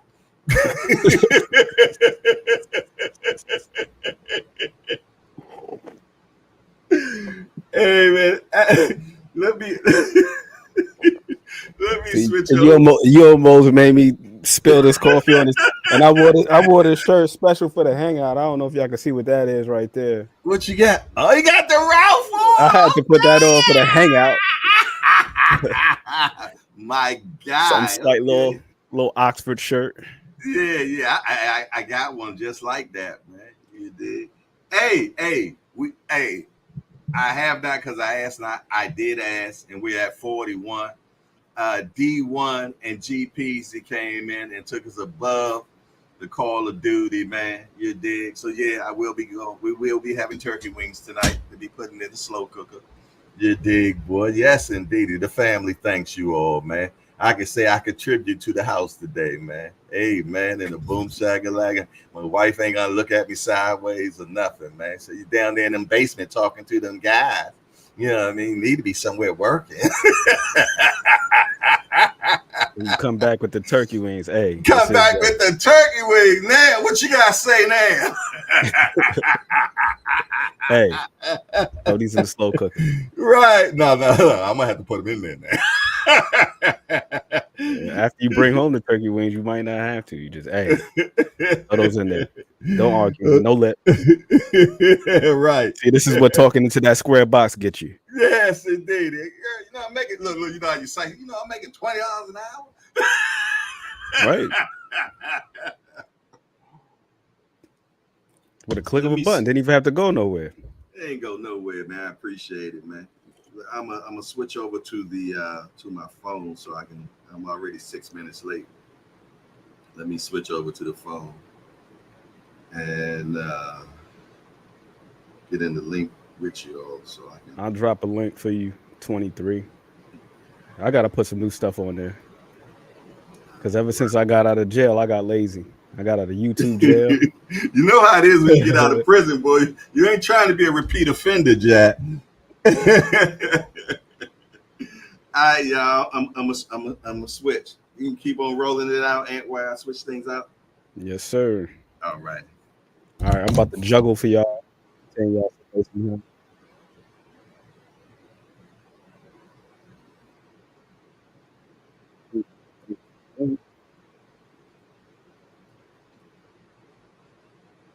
My keys at? I hope I didn't leave my keys in the car and the car's running. Oh, that's on my main page. Things, that's on my main page. I'm about to start posting some more stuff on there too. I got to get this damn, get these instrumentals sorted out. You see, I got my baby right here. Ooh wee! In here tapping on them pads. You said any special effects? Hold on.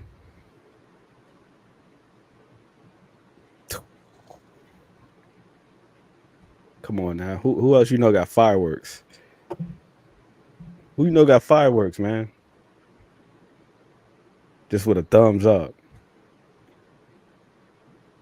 I had missed all the damn Andy Cruz talk. Who is he fighting now? I don't even know if he's fighting Antonio Moran. It was supposed to be some sort of replacement. About to do my Googles real quick. Or is Antonio Moran the guy who's stepping in? I know he was supposed to be fighting somebody, and there was some sort of replacement somewhere. Nah, it wasn't even me, man. It was my damn cats that put in work on this chair. This was a leather chair. They done scratched all the leather off the chair. Now it's just cushion. That's what I was hearing. I was hearing there was supposed to be some sort of replacement. So I don't know if the original guy, I don't know who the original fighter was supposed to be, but I'm about to do my Googles because I don't want to give y'all any misinformation. Then you see Andy Cruz in the ring with Moran and you're like, well, he told me he was fighting somebody else.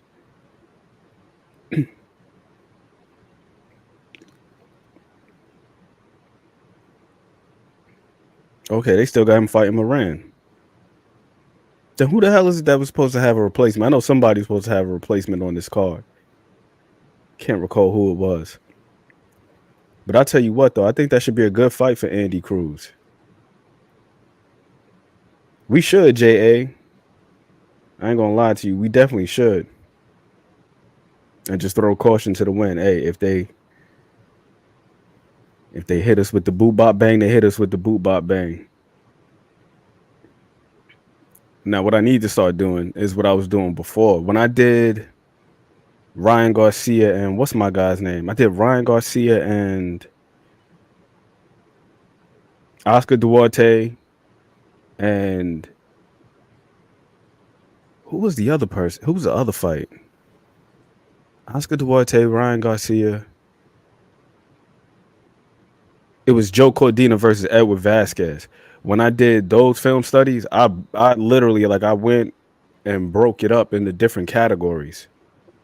I broke it up into different categories. Like before I actually went live, like I chopped everything up and I got the videos on Daily Motion. So I might have to get back to doing that as opposed to just playing the fights in their entirety, just comb through it. But the reason why I like watching the fights in their entirety as opposed to just chopping things up and highlighting things is that sometimes context can get a little bit removed. And when you're talking about things that could be viewed as a, quote unquote flaw, it almost feels like it's nitpicking, if you know what I mean. It's weird to say, but by the same token, there is a lot of consistency in certain places. The last one that I did chop up though, JA, was Shakur Stevenson, because we were watching that damn what's the little guy that he fought? Oscar Valdez. We was counting how many right hands he got hit by. How you like the fights after the workouts? I didn't see the workouts, man. I got to go rewatch them because I haven't caught them. Only thing I saw was the highlight of Madrimov doing the flip, doing his gymnastic stuff. But that right there, that's this thing I clipped up. If y'all want to check that out at your leisure, keep these things on Daily Motion because you never know what's going to happen with YouTube. Daily Motion is like the Wild West. You can damn near post anything on there as long as people ain't doing anything too crazy.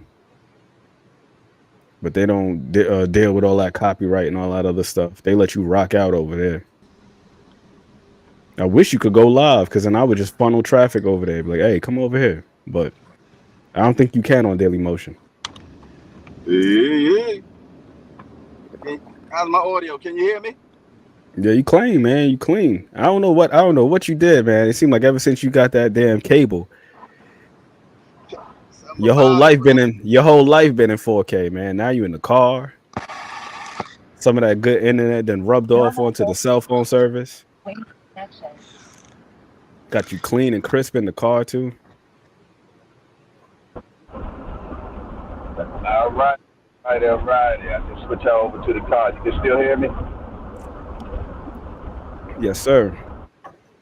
All righty. I see you got that good cup of coffee over there. What you sipping Yes, on? Sir. Something called Red Farms. It's from this little bagel spot around here. They have it. I guess that's who they get their coffee beans from. Red Farms. It's all right too. Nice, rich taste, earthy. Yeah, nice, robust, right? Robust. Yeah. Yes, sir.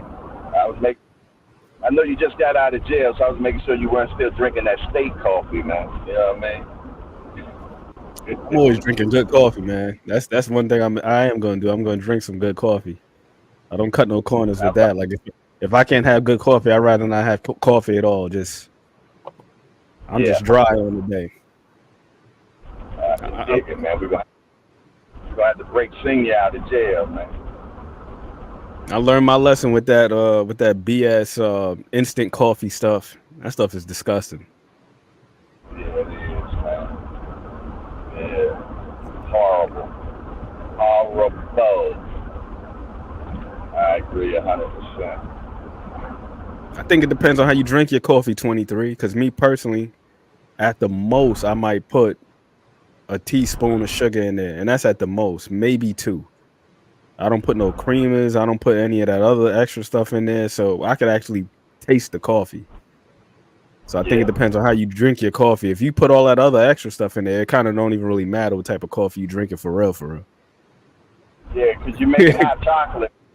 Exactly. You make it Swiss Miss at that point.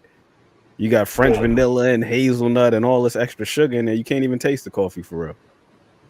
Yes, see, my coffee got to be like me, black, baby. I don't want nothing in it. I don't want no additives or no preservative. I don't want no synergism at all. I learned that word a long time ago, synergism.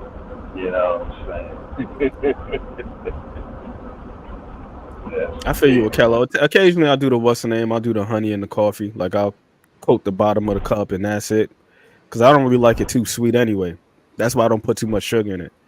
I want it to be where it's just like just enough to where maybe when when you get to the bottom of the cup, you got that nice little. It's like a reward. It's like a reward. That little bit of sweetness at the bottom of the cup. Aside from that, nah, I'm good. Give it to me nice and see. I don't even have the words for it. Just that's it. Yeah. Ever since Doc and Lovely put me down with the Bustelo, man, I'm stuck, man. You know what I'm saying? You know that I think the Bustelo is that coffee that John Wayne and them used to drink when they be out on the range. You know what I mean? That's that cowboy coffee, man. You know what I'm saying? I feel like a cowboy when I drink a Bustelo. Nah, that Bustelo is legit, man. It's legit, and it comes in the brick too. They got the brick Bustelos. He said it'll take you out. It took me out the first time I had it. I ain't gonna lie to you, Remo. I was over in Coney Island. I was working. I was picking somebody up. I think I was like on like Surfing Mermaid or something like that. I had just got a cup from Starbucks. This is when I'm working at Accessoride. And bro, like I kid you not, I got so nervous because I was like mad jittery. My anxiety was through the roof. At that time, my caffeine tolerance was way low. So I get it. That shit had me sweating and everything. I was just mad nervous. I was like, damn. I was waiting for my passenger. I was looking crazy. But now it's to the point where I'm drinking this damn coffee and I don't even really feel like I'm being woken up. I feel like I'm being brought to like allostasis, homeostasis. Like I'm just regular. So I need to slowly wean myself off the coffee. Plus, I don't want my teeth to look like George Washington's. They say George Washington used to have wooden teeth. So I've been on my little whitening for my teeth and all that. You know what I mean? Can't have my teeth all stained up, especially if I'm gonna be on here talking to y'all. Gotta be preserved. I can't be bringing the property value down. Yeah, that'll do it. That'll do it. Being around a older Puerto Rican, a Cuban, a Dominican. Like one of my close friends, man. He's Dominican. That's all he drink is Bustelo. Like he swears by it. So shout out to my guy Juan. But yeah, that Bustelo is like nitro. Bustelo is good. Oh yeah, I'm about to get some of that too. I used to do that, by the way. Coconut. I used to do that in peroxide, but then I fell off the wagon. And then for a minute, I was brushing my teeth with neem. I'm not sure if any of y'all ever brush your teeth with neem toothpaste from the neem plant. But that stuff, man, that should have you. You know when your teeth are so clean, you just can't help but like do this, like make sure it's like no type of plaque, your teeth just feel squeaky clean. That's what that neem will do to you, man. That neem will have your teeth so damn clean, gums feeling refreshed, all that. Shit is top tier. The baking soda too, hell yeah. Coconut oil and turmeric. See, I never heard of the turmeric. That neem toothpaste though, Al Booger, is top tier. If you go to any one of those places where they specialize in black products, like the African black soap and all that stuff like that, you know what I'm talking about? Like where they sell the oils, they'll usually have neem toothpaste at those places, and that stuff is fantastic.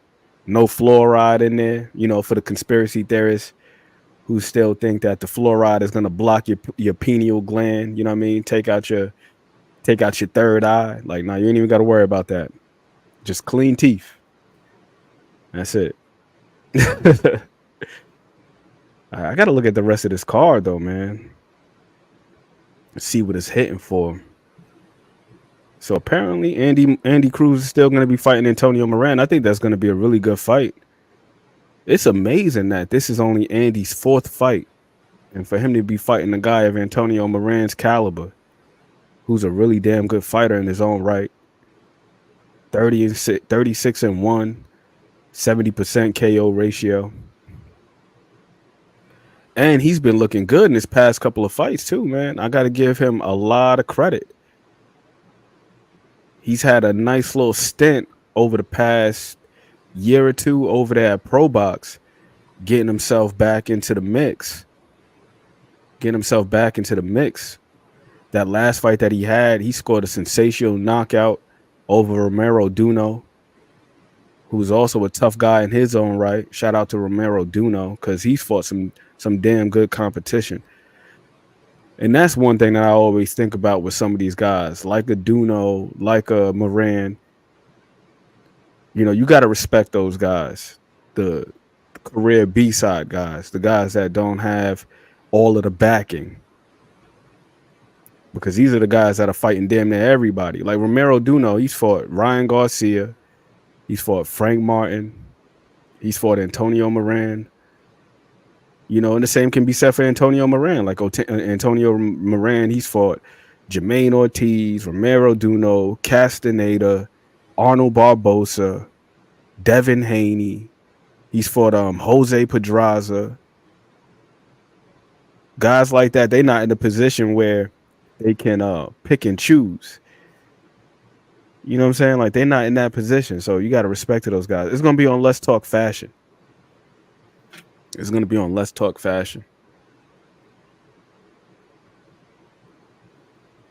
11 a.m. Friday morning. Make sure you check out the casuals.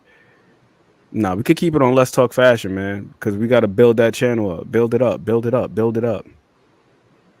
And I think that could only help the growth of that channel because you already got Let's Talk Fashion coming on Wednesdays, which is fantastic. So then, boom, now you got 2 shows on there.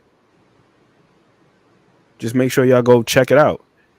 And don't just check out the casuals. Also check out Let's Talk Fashion. If you haven't already tapped in, man, find out what's fashion, what's clashing in the world of fashion.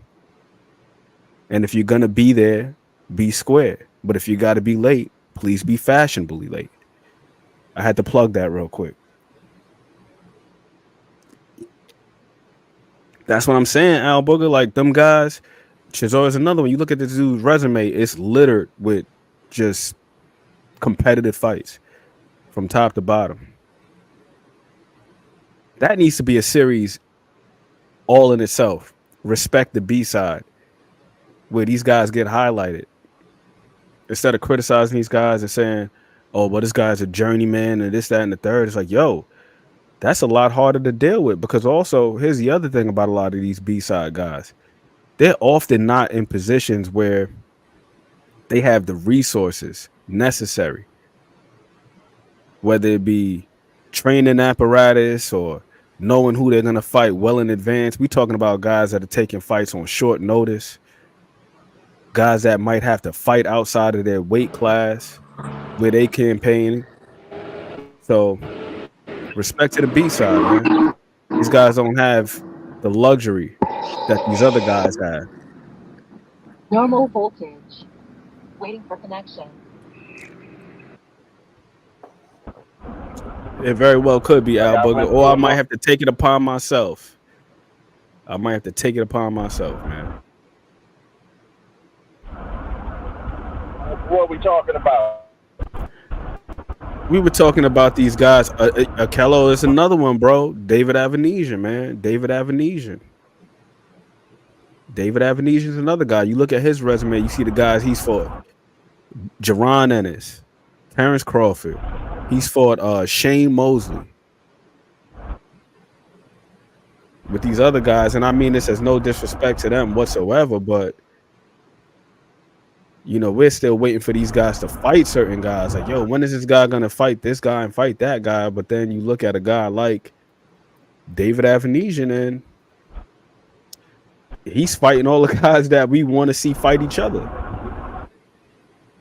Fighting all the guys that we want to see these guys fight each other. That's so true. This dude fought Josh Kelly. He's fought Kavalaskis, the Mean Machine. He's fought Lamont Peterson. And it's just a shame that in some of these fights, these guys, they come up just short because, you know, these are often opportunities to get them to the next level. Another guy that we just saw recently, Steve Claggett in there against Teofimo Lopez.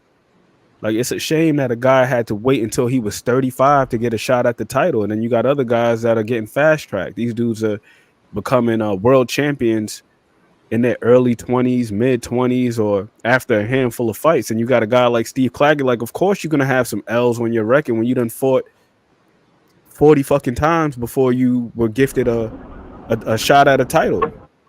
So it's going to happen. Jose Benavidez, right? He's another one. Like, yo, this dude done for Bud, Charlo. It's like these guys being there mixing it up. And we just be shitting on these guys, calling them bums and cab drivers and all this stuff. And then some of these guys are literal cab drivers because they have to be, because they're not making the same money. Like Orlando Solito, this dude was the champion and was still driving an Uber. Like, something is wrong with that. When you got a guy who's a titleist and he still has to drive Uber to make them twos and fews connect.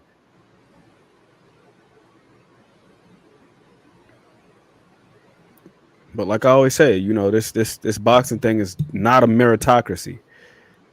It's not a meritocracy at all. It's like, yo, whoever has the connections, and you have Al Booger, the most, and I'm always referencing this. I'm pretty sure y'all have heard me reference this several times. But the reason why is because it's just still so mind-blowing to me.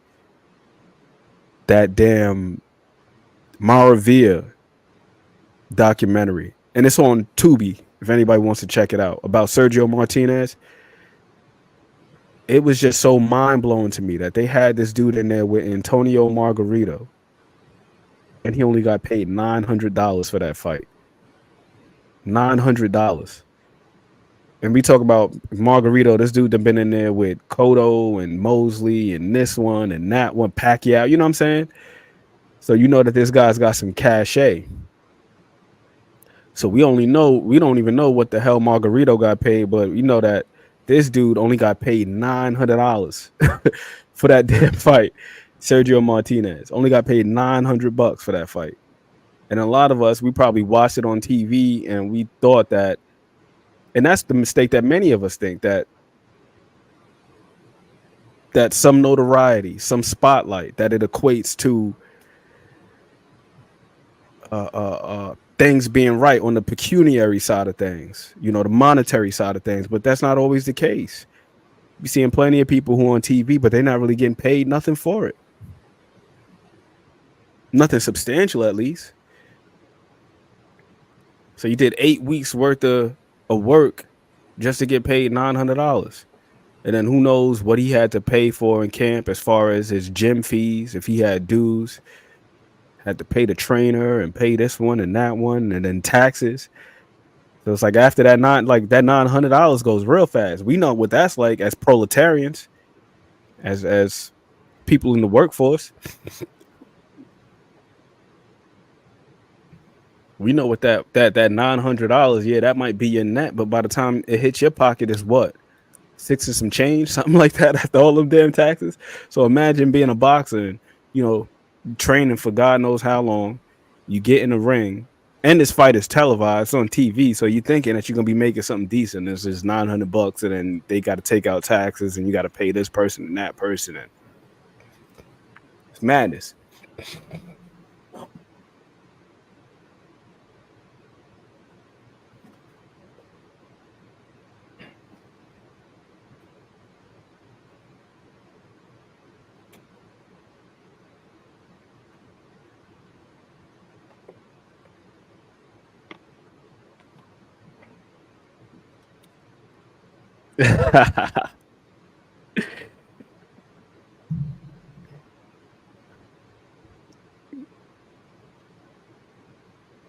You down with Carl? You down with Karl Marx?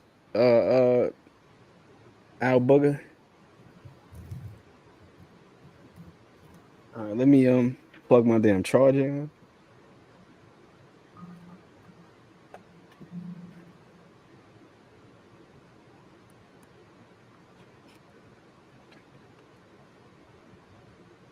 Yeah, Kello, that's commonplace in this boxing thing, though, man. Because again, most of us as fans, we assume that this guy's on this card, televised fight. He should be getting paid something. It's like, nah, it's like only the top guys make that kind of money. Only the guys all the way at the top make that type of money. It's not everybody. Especially if it's a top heavy card where you got a big name on there. Most of that money is allocated to whoever the big names are, Guys in the main event, guys in the co-main. Everybody else,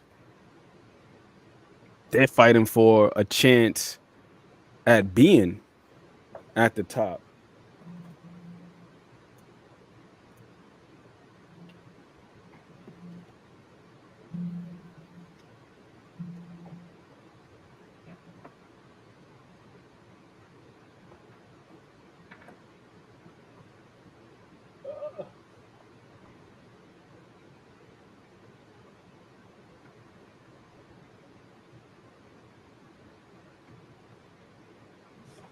That is the second time this week.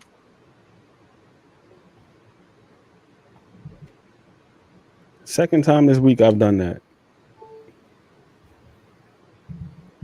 That's right. Cheers to the proletariats. But yo,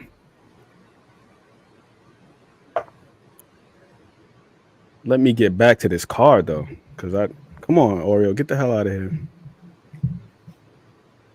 It's my cat, man. Like, get out of here, man. But Andy Cruz, Moran, I think that's a damn good fight. That's a damn good fight. I got Andy Cruz in that one. No disrespect to Antonio Moran, because I think that he's a very, very solid fighter. Very, very solid fighter. But I got him in that one. I got Andy Cruz in that one because Andy Cruz is absolutely sensational. Andy Ruiz and Jarrell Miller. I'm curious to see how Jarrell Miller bounces back from that last fight. Both of my cats, man, they be chilling. I'm tired of them, though. They just be laying across my stuff. I'm excited for that one because I want to see how Andy Ruiz looks. Because he looked pretty good in his last fight, but that was damn near 2 years ago against Luis Ortiz. And he dropped Ortiz, 3 times in that fight. So it was a pretty good performance, but it was damn near 2 years ago. Andy did a good interview, too, the other day, talking about his mental state.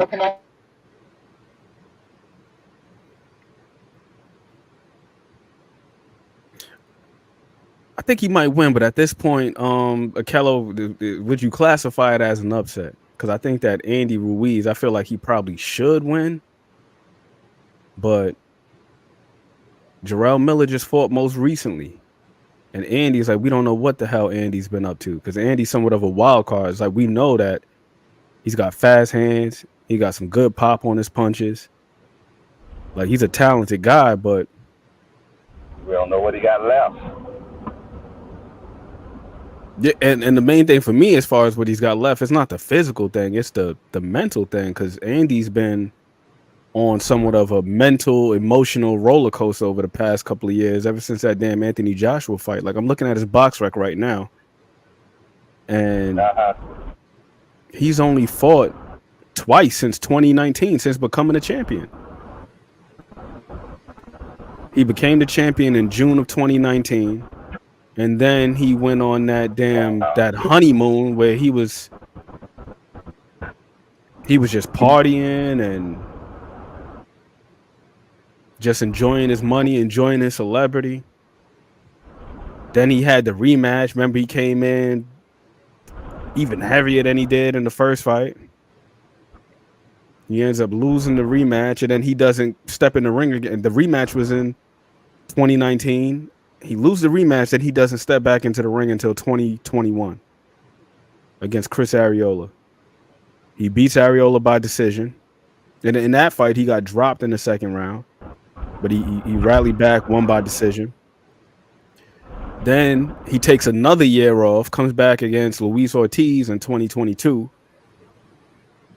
He won a decision there. You know, he dropped Ortiz 3 times. And then that was 2 years ago, 2022. Now he's back in the ring again. And reportedly he's been going through all types of stuff. Just going through all types of stuff, whether it be spending his money, dealing with familial issues, uh, issues at home with his lady and everything. It's just so that's what I'm curious about. I think the hands still work. That's one thing about Andy Ruiz. Is like even when he's in his worst shape, them hands work, man. That dude got lightning in his hands, man. He could let his hands go, but and we seen Jarrell Miller. He seems like he's taking himself a little bit more seriously. That dude, he lost. I think they say he lost over 40 pounds or something like that because he came in that last fight. I don't know what the hell he was thinking coming in. At 330 pounds, like pounds. bro, it's wild. Yeah, they had him at 330. Like I don't know what the hell he was thinking coming in at 330. But apparently he's lost some weight. Yeah, but I think he thought he was going to power over him with that weight, man. But all it did was made him sluggish.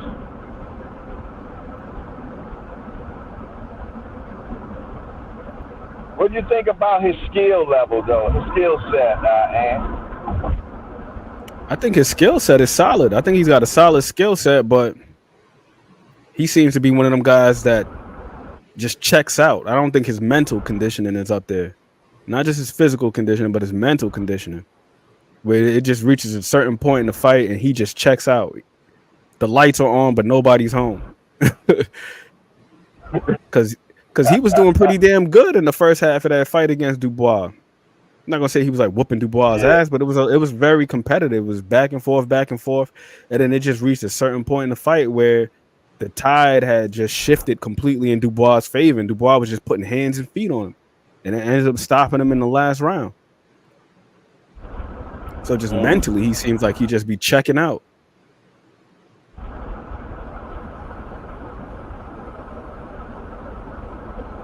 As the fight wears on, because he just got to stay locked in, and he said as much too.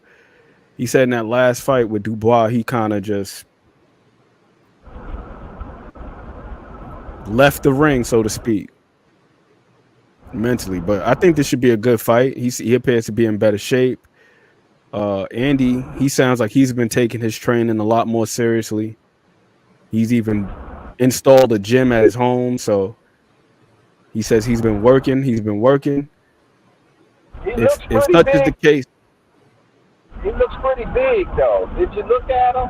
I want to see what the weigh-in looks like, and I guess I can have more to say, but he looks pretty big. He always does, though. Do you think he look? I got to see him again, but do you think he looked like how he did in the second Joshua fight? Because I feel like that's when he was at his worst. Yeah.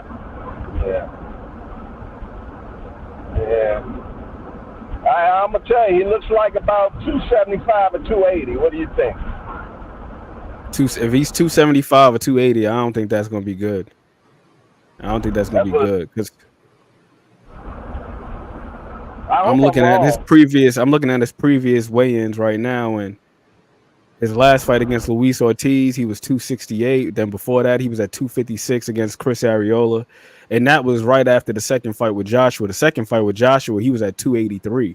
So that means he lost damn near 30 pounds for his comeback fight. So he heard the criticism, and he also, I'm pretty sure that he noticed having that extra weight affected his performance against Joshua in the second fight because he looked slow as molasses. That dude, his feet was stuck in the mud, and he was complaining about that. Oh, Joshua didn't want to stand and fight. So, if he can jab and move and you can't move with him, why not?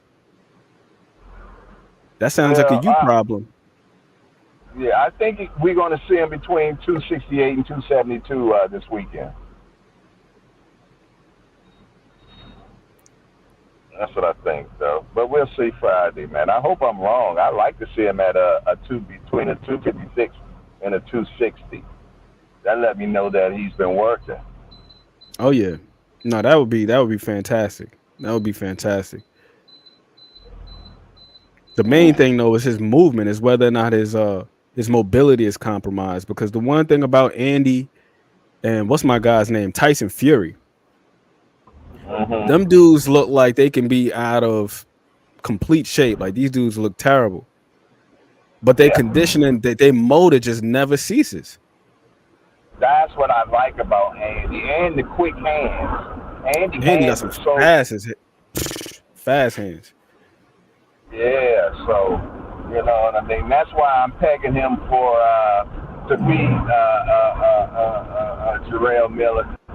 I feel that he's going to be catching him with stuff he's not going to be able to see, and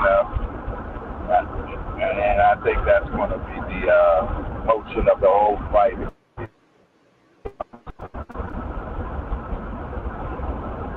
Oh hell yeah! Speed's going to kill him this one. Yeah, Andy's definitely one of them guys, but you got to be careful with how you open up against him because you're extremely vulnerable. Because you can punch before he does, but his punches still get there quicker. That's how he ended up hurting Anthony Joshua with that shot on the temple.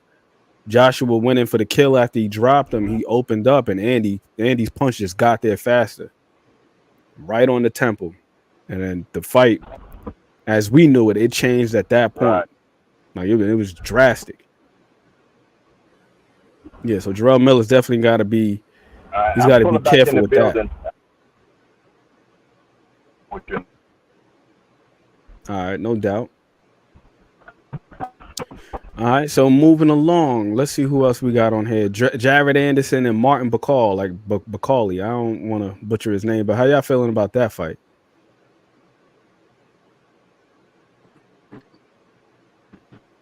How y'all folks feeling about that?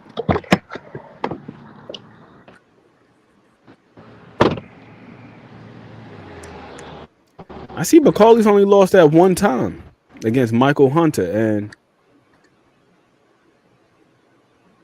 it wasn't a real loss. It was a TKO only because he couldn't continue. Injured right shoulder. So that's an interesting fight for me. I think Jared Anderson should win it, but Bacall's definitely dangerous. For sure. He's another guy where I was looking at some of his last fight that he had with Carlos Takam. Carlos Takam is another one of them dudes, man. Respect the B-side. Like this dude done fought Joe Joyce, Chisora, Anthony Joshua, Joseph Parker, Alexander Povetkin, Tony Thompson, Michael Grant. Another one of them B-side guys, man, that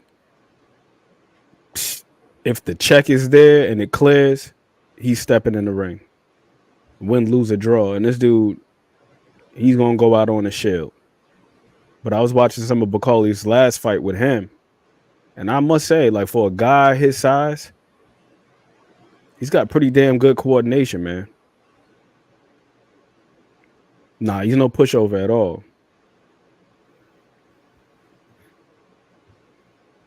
No pushover at all.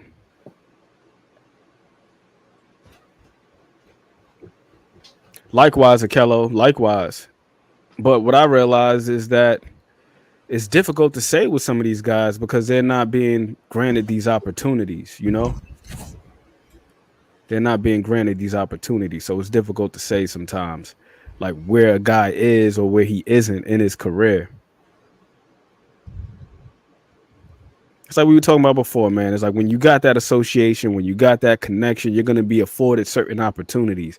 That's why I don't necessarily like to play the accomplishment game or the accolade games, because you got some guys where they got to wait so damn long to get a shot at something. And then the fact that they haven't done something is being weaponized against them. Like Jaron Ennis for a while, he was like, yo, what has he done to deserve this? Well, the guy got 30 fights. If he ain't ready now, he ain't never going to be ready. And if he doesn't get an opportunity to show just how good he is, how can we say that he's not? You know, it's like Nazeem Richardson had that quote. It's like, we know the guy is special, but we don't know how special. And you got a lot of fighters and their handlers, they don't want to be the ones to find out just how special that dude is. So it's like, let's freeze him out. Mm-hmm. So yeah, Bacoli definitely isn't a joke. Jared Anderson, I think that he should be able to win this fight because I do believe that he is the superior technician and athlete, but sometimes his superior athleticism as a heavyweight, I feel like it puts him in positions that he shouldn't be in. You know, like when he's just pulling straight back with the hands down instead of just being a little bit more fundamental. You know, just keep it basic sometimes. And we saw that after that fight that he had with Charles Martin, he came back and he was just adhering to the fundamentals, just sticking to the basics, not doing too damn much. So I think that so long as he does that and then he finds spots to use his athleticism, I think he should be able to beat Bacoli for sure, for sure. And we also learned in that Charles Martin fight that he can take a decent punch because there were a couple of times where Martin was able to locate him with that left hand. Yes. And, Yes. Yes. Yes. Yes. Mm-hmm. and I think a little bit too much is made about his mentality about boxing. Because of You that know? statement, because of the statement that was made.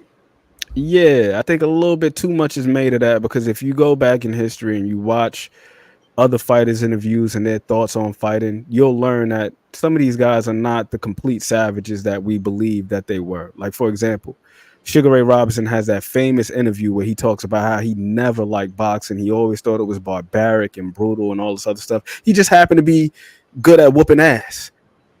That's how he became the GOAT. It wasn't because he was this absolute savage and he wanted to hurt everybody and he wanted to. Nah, it's just he's nice with his hands, and that's how he fed himself and fed his family. Muhammad Ali talked about the same thing in another interview where he would actually let up on opponents because he didn't really want to hurt them like that. Because he just understood that this was his job and he just happened to be phenomenal at it. And it didn't define him as a person. And real question off topic. What are you shooting off right now? Is that your laptop? Is that your cam? I mean, what are you using right now? Is it your phone? My cell phone. Wow.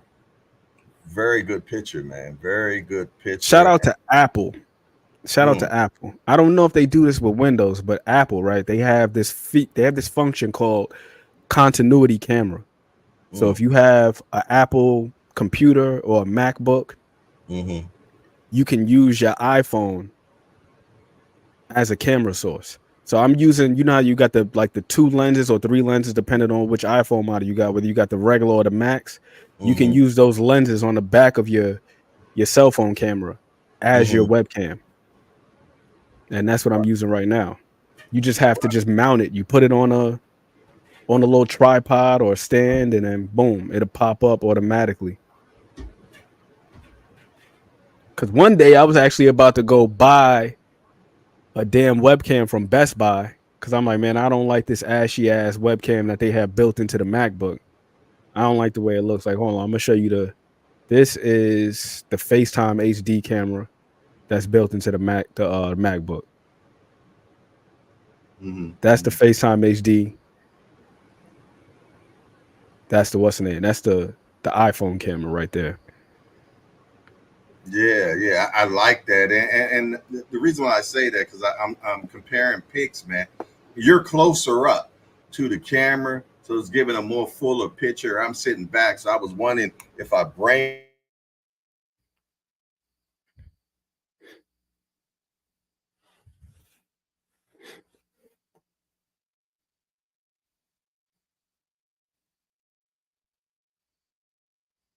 Oh, we done froze. Oh, there we go. Yeah, I was moving stuff around and actually unplugged the Ethernet. But I think it just looks that way because of the camera itself. Because if you look at it looks like, see, but this is my that's how MacBook camera. That's how I'm looking right now. But yeah, that's my MacBook camera. Yeah. Okay. This is the iPhone camera right here. I like the closer up pic. That's what I'm saying. I like the closer up pic, man. Yeah. Okay. I'll figure it out. I'm gonna figure something out because I like that look better. I'm sitting far back, but I rather want to look closer. But I just probably just going to have to move my laptop closer to me, and maybe that'll give me a closer look in the camera. I stumbled upon this too, and I was like, "Thank God," because I was about to go spend some money on a webcam. because I was like, man, I got to get my picture a little bit more crisp. And then just randomly, for whatever reason, I think I might have been like on the FaceTime app, and it just popped up. I said, wait, hold on, what the hell? How the hell am I doing that? And then I Googled it, and I'm like, can I use this? And I was like, okay, continuity cam. All right. Well, I don't want to get people mad at me, so let's get back to the boxing talk, man. I don't know. Sometimes you gotta what's the name? You gotta talk about the tech stuff. That's what makes the show even more robust. Yeah, he did it. Hey, Kilo. Soon I make one mistake, a Kilo, you gonna talk bad about me, bro? That's how we live. I tell you, boy, I've been giving y'all magnificent, uninterrupted. I don't even call it Wi-Fi because I'm not on Wi-Fi no more because I cut my Bluetooth or whatever off, so you're not even getting Wi-Fi. And as soon as I move my camera one bit, look at you, quick to criticize. I'm trying to look at this guy that Steven Nelson is fighting, man. Shout out to Steven Nelson. And for the people who haven't seen it, make sure you go back in the archives, check out the interview that the big homie did with Steven Nelson. That was fantastic. That was one of the best interviews I had seen a couple months back. I'm not even gonna lie to you. And here's the reason why. We got some insight into Steven Nelson, the person, a more holistic, complete view, as opposed to these other interviews where it's just always, hey, so who you want to fight next? Who you fighting next? Who had the most power, and so on and so forth. But then we learned that this dude know how to cut hair. He be making them damn uniform, the trunks, and all this other stuff. And he can sing and play instruments, and I'm like, damn. He can build stuff like cars and right. The man is just a Renaissance man. He can do it all. I was gonna say that. It reminded me of those GQ profiles. Have you ever seen those that they have with the boxes? The 10 things that they can't live without. And then you get a little bit more insight into these guys' personality and the things that they like outside of boxing. And just to see these guys get to light up, because it's like, okay, finally I get to talk about something else besides boxing. It's like, damn, every interview they're gonna talk about boxing. And that's what I like to do with my interviews, man. And some of them might be more boring to certain people because they just want to hear boxing. But I like to actually show you the man. You know what I'm saying? Like the interview that we did with Coach Calvin yesterday. Now, you know how he gets emotional, right? I kid you not. It's almost 6 times where he almost cried. And I'm not exaggerating, man. That's how deep we was going yesterday, man. And I kid you not. Watch that one though. Yeah, look. I can be honest, man. I can tell you, and it's like I said, some of y'all people might not even want to get into it, but to be honest, we really didn't talk about boxing. I mean, we talk about the grassroots of him getting into the game, but we talk more about what this game does to you on the way.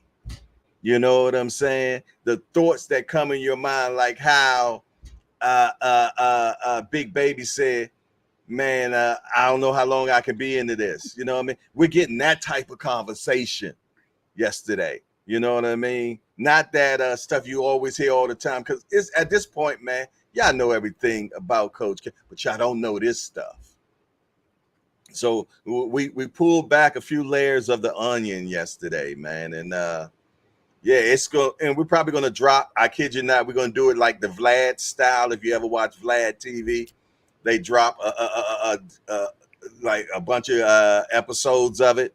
And then at the end, they drop the whole entire video, because the whole video is an hour and a half. The whole video is an hour and a half. You know what I'm saying? That's how long we sat down and chopped it up. And y'all know how Banky is, man. You know what I'm saying? So, the first one's dropping today at 11 o'clock. That's in 5 minutes.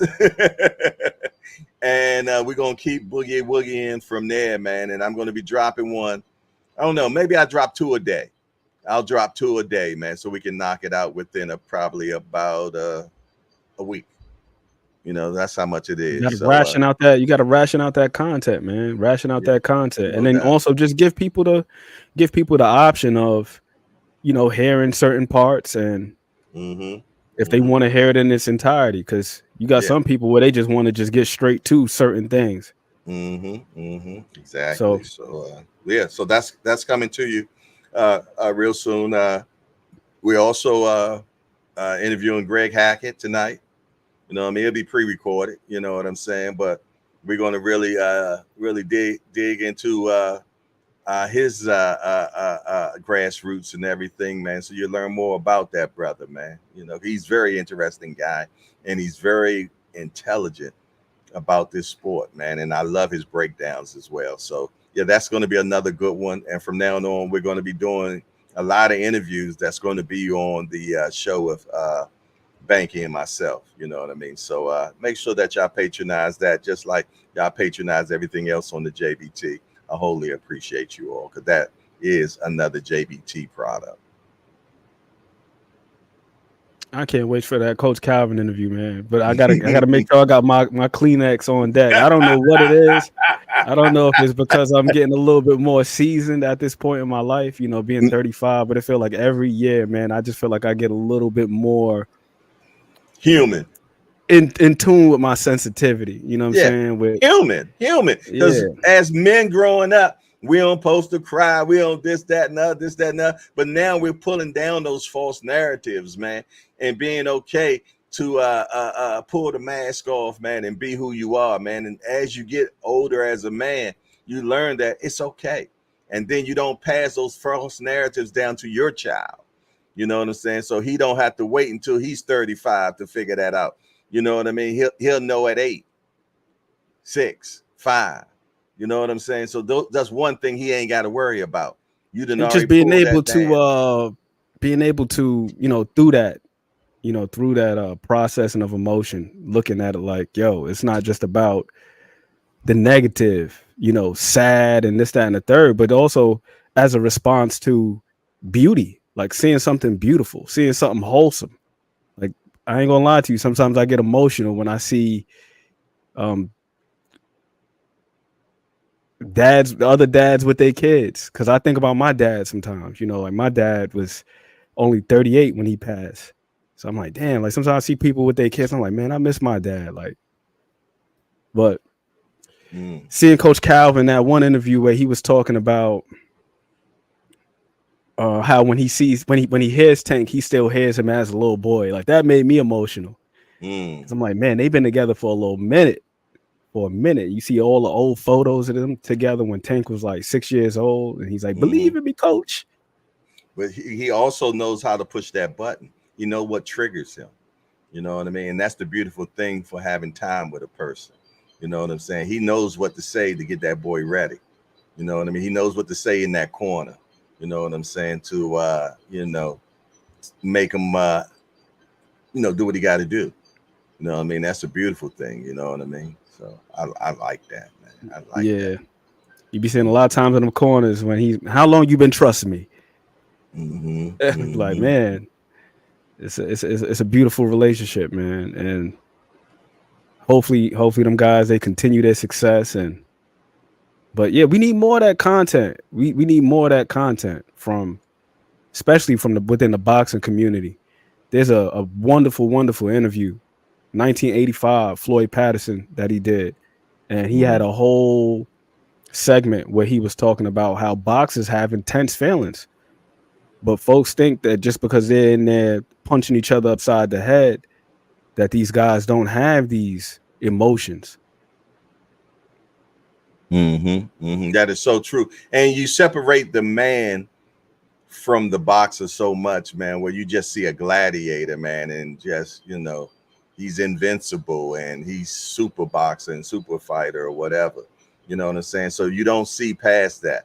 You know what I mean? You don't know there's a man there as well. I mean, you know it's a man there, but you just don't see him like that. You just see two guys punching the hell out of each other, man.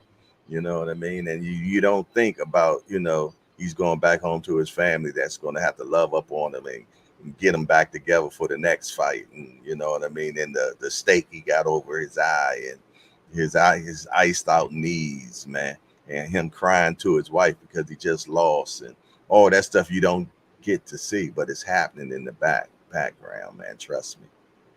That Lomachenko fight, man, after the fight with Devin, that made me a little bit emotional too, man. Because a lot of folks was just looking at him crying, and I seen people trivializing it and turning it into a meme, but not looking at the underlying motive behind him crying. It wasn't because he lost. It was because of a phone call that he received from his son on FaceTime. Because he was, of course, he was upset that he didn't get the decision against Devin Haney because his goal was to become undisputed. But then his son called him on FaceTime and told him, "Dad, it's okay. You're still the champ to me." And that shit, he really, I guess he really appreciated that. That resonated with him. It touched him. Just to hear that from your child or from, somebody that's near and dear to you, especially your son, going to be like, yo, doesn't matter what the result is. You still the champ to me. You still undisputed to me. Yeah, that would have broke me. I'm sorry. He was my guy Loma was back there boo-hoo, and that would have broke me, Jack. You know what I'm saying? Look at Booger trying to be funny, talking about oh my goodness, man. Yeah. So yeah, that's what I like, man. I always like trying to find out who this guy is, man. Because it really, by me learning about who this guy is, I also started using that as how I equate their fight. Because me, and I always talk about the math, man. You know what I'm saying? And the more I know about the person, the more math, the more numbers I got to make a decision on who I think is going to win this fight. You know what I mean? And let me tell you, so when you got these bookies and all this type of stuff, man, they digging deep. They digging deep, man. They want to find out what you've been eating. If you and your wife been arguing, you know what I'm saying? Do you go to your girlfriend's house right after the fight? Are you going home with your wife? They want to know all this stuff about you, man, so they can put that in that computer and then finally get a final analysis, because it's their money that they putting out there, man. So they got to know everything about. They got moles in your camp telling all the things that you're doing, or if you're getting beat up in sparring. They all that stuff. Don't think it's not happening, man. I'm just trying to pull back the curtain so y'all can know what's really going on, man. How you think Tank and them be knowing what's going on in all the people camps? They knew everything that was happening in that Ryan camp. They knew everything that's happening in that Frank Martin camp. Tank told Frank, man, I see who you've been sparring. This, that, and other. This, that, and other. Trash. You know what I'm saying? He knows all. They know that stuff, man. They planting people's in your place, man. You never know the 6 degrees of separation, man. If y'all understand what I'm saying, that's heavy, man. You don't know who knows who that's talking to him or her. Yep. You know what I mean? You pillow talking with the enemy. She going back telling all this because they done paid her. It's a dirty game. It's a dirty game. Hey, I say that's smart. You got to scout. Yeah, no doubt. Got to scout. Every other sport they do it, man. They scouting heavy. That's right. All these other sports, they're scouting heavy. They're looking at every single thing, especially nowadays with all of the analytics. You're looking at a basketball game. They know what percentage the guy shoots from this spot on the floor, that spot on the floor. What ref how frequently he goes to his left, the referee. You know what I mean? Yeah. Because certain refs, man, if you started really paying attention to boxing, you'll see a certain ref that certain promoters use. You know what I mean? That's just their guy. You know what I mean? And just a little grab here, a little hold there. If I'm going to use this, if I know that I got a ref that tends to let people fight and my guy is a brawler, I'm going to make sure I use that ref opposed to a ref that keep breaking it up. That makes a difference in a fight. You know what I'm saying? All that. And I don't think that the promoter should be able to pick who the ref is. I think that should be done by the commission. So that way we don't have that. Man, there's so much stuff out there, man, I can tell y'all about, man, but I'm going to shut up. It's clear. And then here's the other thing, too, is if you're really paying attention to some of these interactions and hearing the things that these guys say, like, for example, in that fight with Devin and Loma, they had a Mm-hmm. moment where they were having a little back and forth, Mm-hmm. and Devin kept alluding to Loma hitting off the break. That to me is dropping a bug in the ear of the referee by Mm-hmm. continually saying these things. Oh, he fights dirty. He likes to fight off the break. He likes to hit in the clinch, so on and so forth. So that now the ref is going to be hyper vigilant, looking out for these things and looking to step in and break it. But I think that's smart as well. You know, planting seeds in the mind of the referee, because he's only a human too. So naturally, whatever bias he has, that's how he's going to call a fight. That's how he's going to officiate You know through his what, Ant? bias.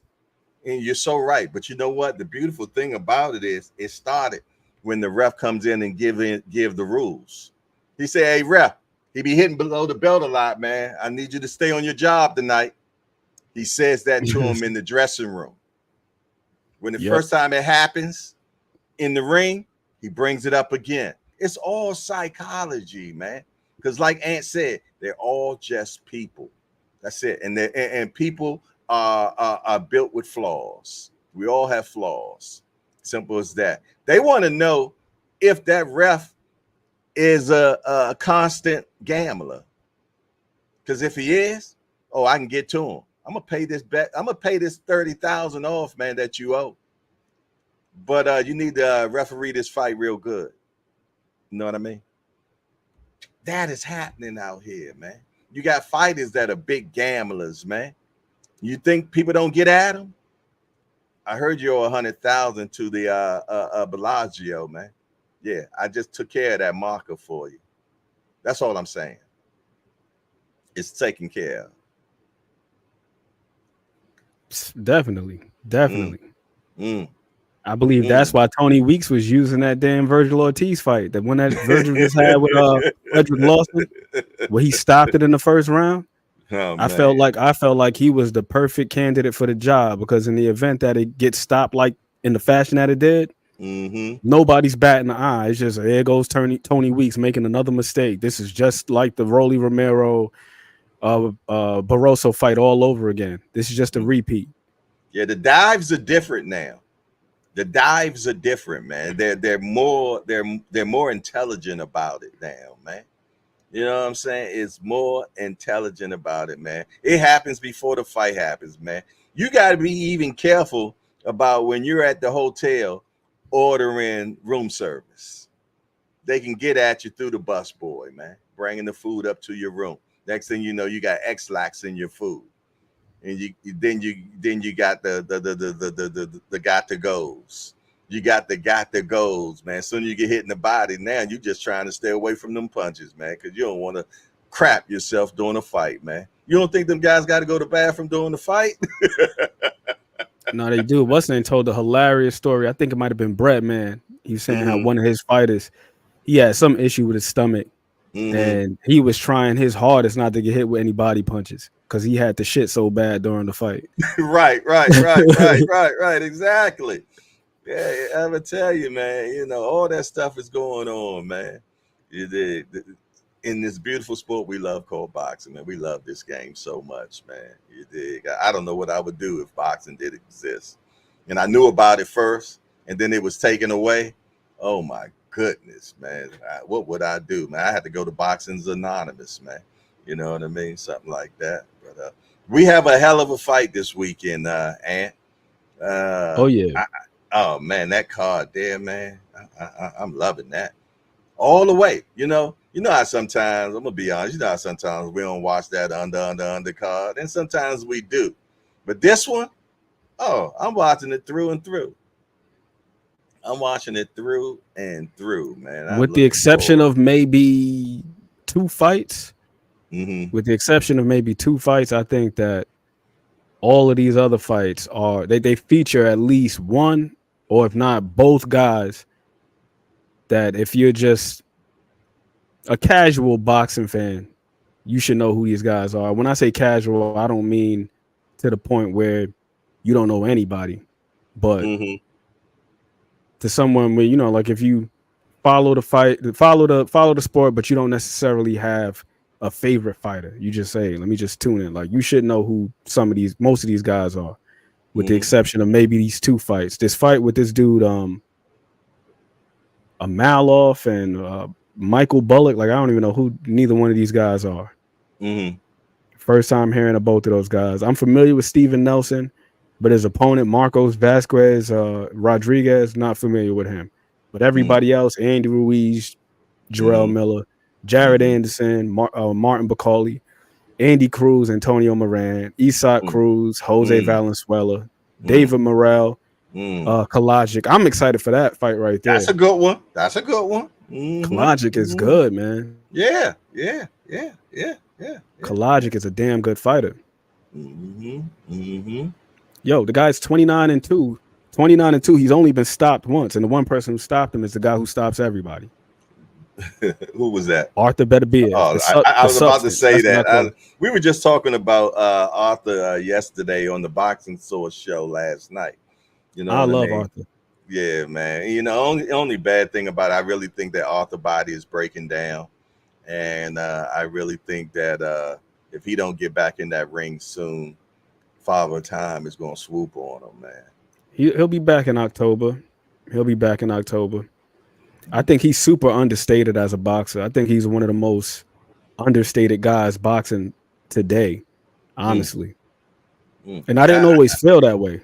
I think he can box. I never didn't think that he could, you know what I'm saying? Because, you know, anytime people can get those shots off and knock you out, man, people just don't understand. That just doesn't happen by happenstance, man. Those shots are set up, you know what I mean? So you have to have a level of IQ to get that over with, man. You know what I mean? It ain't like he just swinging for the fences, man. You know what I'm saying? He's placing these punches and he'll getting you out of there, man. So, but I'm going to tell you and I'm going to say it, and I'll say it from the top of the rooftop. And I've been saying it and I'm going to stand on it. And this is my receipt again. I believe he loses to Bivol. Well, I think that if his mobility isn't compromised from that damn MCL injury, and he could retain some of what he had, because another thing with Arthur Beterbiev is I think that he's also got super understated feet. Like it's nothing fancy, nothing flashy, but he understands positioning very well.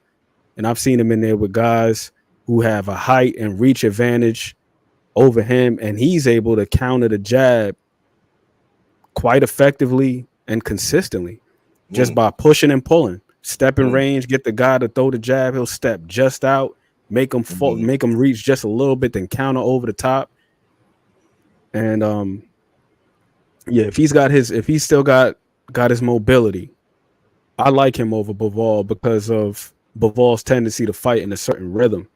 And that's the one thing about him. Similar to like Pacquiao, when you got guys that are like in and out, if you got a guy that has good and with Beterbiev is all it takes is that one shot to change the fight. I'm not talking about you got to just spark him and knock him out cold, but I've seen, what was that fight that Bivol had where he was on Queer Street, and thankfully it happened at the end of the round too. Joe Smith, he fought against Joe Smith. Joe Smith countered over the top of his jab with a right hand. Another puncher. And it happened in the last 5 seconds of the round. So thankfully he got saved by the bell. If he gets hit with a shot like that by Arthur and there's a minute or two left. Oh yeah. I think it's gonna get dark in there. I think Bivol is gonna really seriously try to capitalize on what you just said. Could you say if that what was it? MCL? Is that what you said? MCL. Yeah, right? he tore his MCL. Right. That's what I would think Bivol is really going to work that MCL to death. You know what I mean? I would learn exactly what the MCL actually does and what way it's supposed to move and work. And I'm going to really work the hell out of that MCL, man. I'm going to really test it and see if it's actually back to homeostasis, if we will. You know what I'm saying? So I'm going to really work it, man. You know what I'm saying? And see if this guy still has that same movement. Because if he don't, he's in trouble. You know what I'm saying? He's in trouble because he's going to be dead man walking if he ain't. You know what I'm saying? A sitting duck. Yeah, exactly. So I'm going to find that out early. I'm gonna find that out early, and we're gonna move around. We're gonna move around in that ring because they're gonna ask for a small ring. Trust me on that. If I was his, especially if who's supposed to be promoting the fight. You know who won the was that first bid or I what? think this is gonna be on Top Rank. Okay, Top Rank, and Better Beeve is a Top Rank guy, right? Yeah. Is he? Okay. Okay. So yeah, they're going to be the ones that decide what size ring. They're probably going to get a 20-inch ring. I doubt if they can get an 18 pulled off. You know what I mean? So we're looking at a I don't think 20-inch he would ring. need a what's the name though. I don't think he would need an 18 because that's the one thing about Arthur is he can cut the damn ring off. He's never had any trouble locating the Only, guy. only if the MCL is working the way it's supposed to. Yeah, that's the main thing. That's what I'm saying. Yeah. As long as his movement isn't compromised, I really like him in that fight. Because I asked this question, right? He just had that surgery done. What is that? 2 months or 3 months ago? How long ago because the fight was about to happen, 2 months ago, correct? Supposed to happen, I think, if not May, it was supposed to be June. Okay, let's hypothetically say June, July, August, September. What, October is when the fight's supposed to happen? I think the 12th. Okay. Yeah, I think the 12th. Okay, well, we got to at least take 2 months for him staying off of it, right? Minimum. Well, it depends on how severe it was too. That's the other thing, because it might have been one of those situations where he could have just got it cleaned out. I don't know to what extent. Yeah, we don't know and we will never know the extent on that. We never know the extent, but there is. Let's just say a good month and a half. To be careful. You don't want to jump on that thing too quickly because you don't want to re-injure. You know what I mean? So you want to make sure that it's healed correctly. You know what I mean? So then when you first get back in it, you're not going at 100%. You know what I mean? So I'm thinking that's another month. I'm just saying, how much time does he actually really have, to see if this thing is working at its full capacity again? You know what I mean? And then is it to the level where it's going to be able to work on elite level status? You know what I mean? Because it ain't like, he just messing around in the gym with, somebody that's sparring. He's fighting an elite athlete. Oh, that is 100, that don't have no MCL problems and moves pretty well and establishes range and distance pretty good. You know what I'm saying? So I like it. I like it a lot, man. But like you said, if his MCL is working, that cuts down the chances of Bivol winning this fight immensely. I agree. You know what I'm saying? But for me at least, because Beterbiev, I think that's the most essential part of his arsenal. Honestly, it's not even the power. Like, of course, like the power you look at, it's pretty glaring.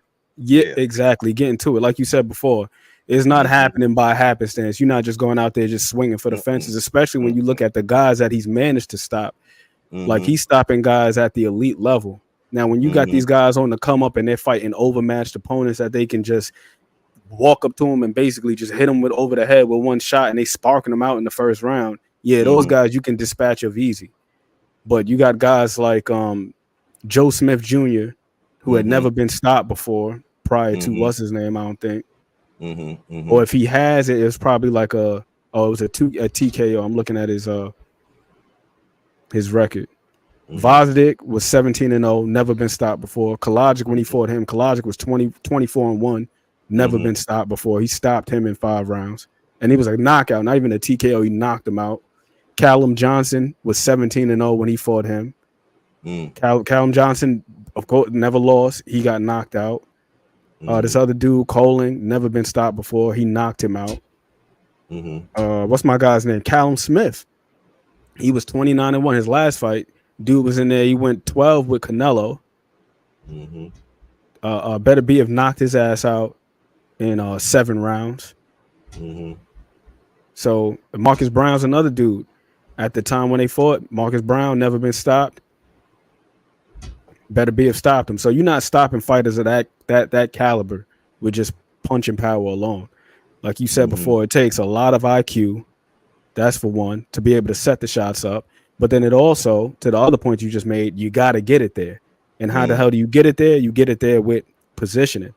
So that's his feet. That's the feedament. You know, them feet was working, man. They was working. So if it's MCL, if it's working, even if at 90% or 95%, I feel like it's a more difficult fight for Bivol. But if it ain't, and Father Time and that knee, they collaborate on that night, it's gonna be a long ass night for Andre to be on. Because we know one thing about Bivol. Bivol is one of them guys where he does not mind doing anything more or less than what's required to get that W. Like if he don't got to step on the gas, if all he got to do is move around and pepper you, just tag your ass with jabs and just be annoying, just like water drops just hitting on your head, it's just boom, tag you and then step around, tag you, step around, tag you. He gonna do that all night. All night long, man. I keep saying the Canelo fight in my mind as you're talking, and Canelo kept telling him to come, to the ropes with him, and Bivol was like, no. Nope. He went right back to the center of the ring. He went right back to the center of the ring. We gonna fight on my terms, right? And Canelo was a wounded guy that fight, man. He was a wounded guy. He wasn't moving like he's supposed to, and on off time, Canelo wears a brace on his knee. You know what I'm saying? So yeah. He was not going to fight Canelo's fight at all. You know what I'm saying? When picking cherries go wrong, when the cherry bite back, you know what I mean? And he definitely was not a cherry. I remember I telling my son, the one that does the MMA, I say, son, Canelo made a mistake on this one. He's like, man, what are you talking about, man? I ain't never heard of this guy here about the fight. I said, son, he made a mistake with this one. And he said, my son said, Dad, I remember, because he gets together with his friends and they go to B-Dub, and go watch the fight. And he said, man, as he was watching the fight, man, he told his friends, he said, you know what, my dad said he was gonna get this guy. The writing was on the wall on that one, man. You know what I'm saying? Because Canelo, which is a great fighter, and I'll never take that away from Canelo, but it seemed like he decided that from now on he's going to take the low-hanging fruit. You know what I mean? And for rightly so, man. He done did everything. The man has almost 70 fights now, if I'm not mistaken. You know what I mean? He's been fighting since he was 15 years old. You know what I'm saying? So he feels though at this point, man, that I'm gonna fight who I want to fight and don't give a damn how y'all think about it. You know what I'm saying? So if he gets bite by Berlanga on this next fight, that's on you. I don't see it happening. That's a big if. No, he can get bit. I'm talking about literally bit. Oh yeah. That might happen. Yeah, that's what I ain't talking about losing a fight. Hell no. I'm talking about that he discourages and beats up Berlanga so bad that he actually bites him figuratively, but not figuratively, literally. I don't even know if it makes it to that point to where he's going to have that opportunity. I don't think the fight goes past the 5th round. You know what I mean? Unless he just. I think it might be sooner than that. Sorry, Edgar. Damn, man. You ain't gonna think they're gonna at least carry him for the money? I don't think so. If I'm Canelo, I'm telling cousin Felipe, listen here, take this $1 and bet me on the 7th. I'm gonna stop him on the 7th, man. You know what I'm saying? And I'm gonna carry it. Let him hit me a few times, make it look like an interesting fight. 7th round, I'm gonna lay him on down. Take this $1 million. I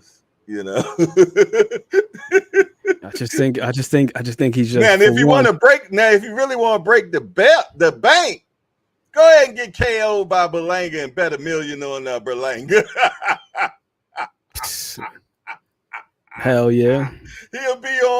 He will definitely be on Cash Sports fixed fights of the 2020. Hell yeah. That's the only way it happens, though, in my personal opinion. I'm sorry, Edgar. Edgar, and I'm so happy for Edgar Berlanga for him to get this shot. Get the check. Yeah, get to the money, but not just the check, but also the opportunity, because that's the one thing. And this is why I don't really like disparaging fights, I get it. because I get it. I look at it from the other guy's perspective too. It's like, yeah, Mm-hmm. we would love to see Canelo versus Benavidez, but Jaime Munguia, he's been wanting to become a champion and be in one of these main events on the marquee, one of these big events. You know, these other guys, they got dreams and aspirations too. Same with Edgar Berlanga. I'm pretty sure since he's been in this boxing thing as a youth, he's envisioned himself being in a fight of this magnitude, making this type of money and with this type of opportunity to fight for undisputed at 168. So I'm happy for him that they've been able to bring this to fruition. And that's why I don't be like, well, this guy don't deserve this. No, all these guys, they deserve it. All these guys do. Yeah, I mean, for the work, when we want to be respectful, all the work they have put in since they were 8 years old up until now, you know, right? Who are we to say?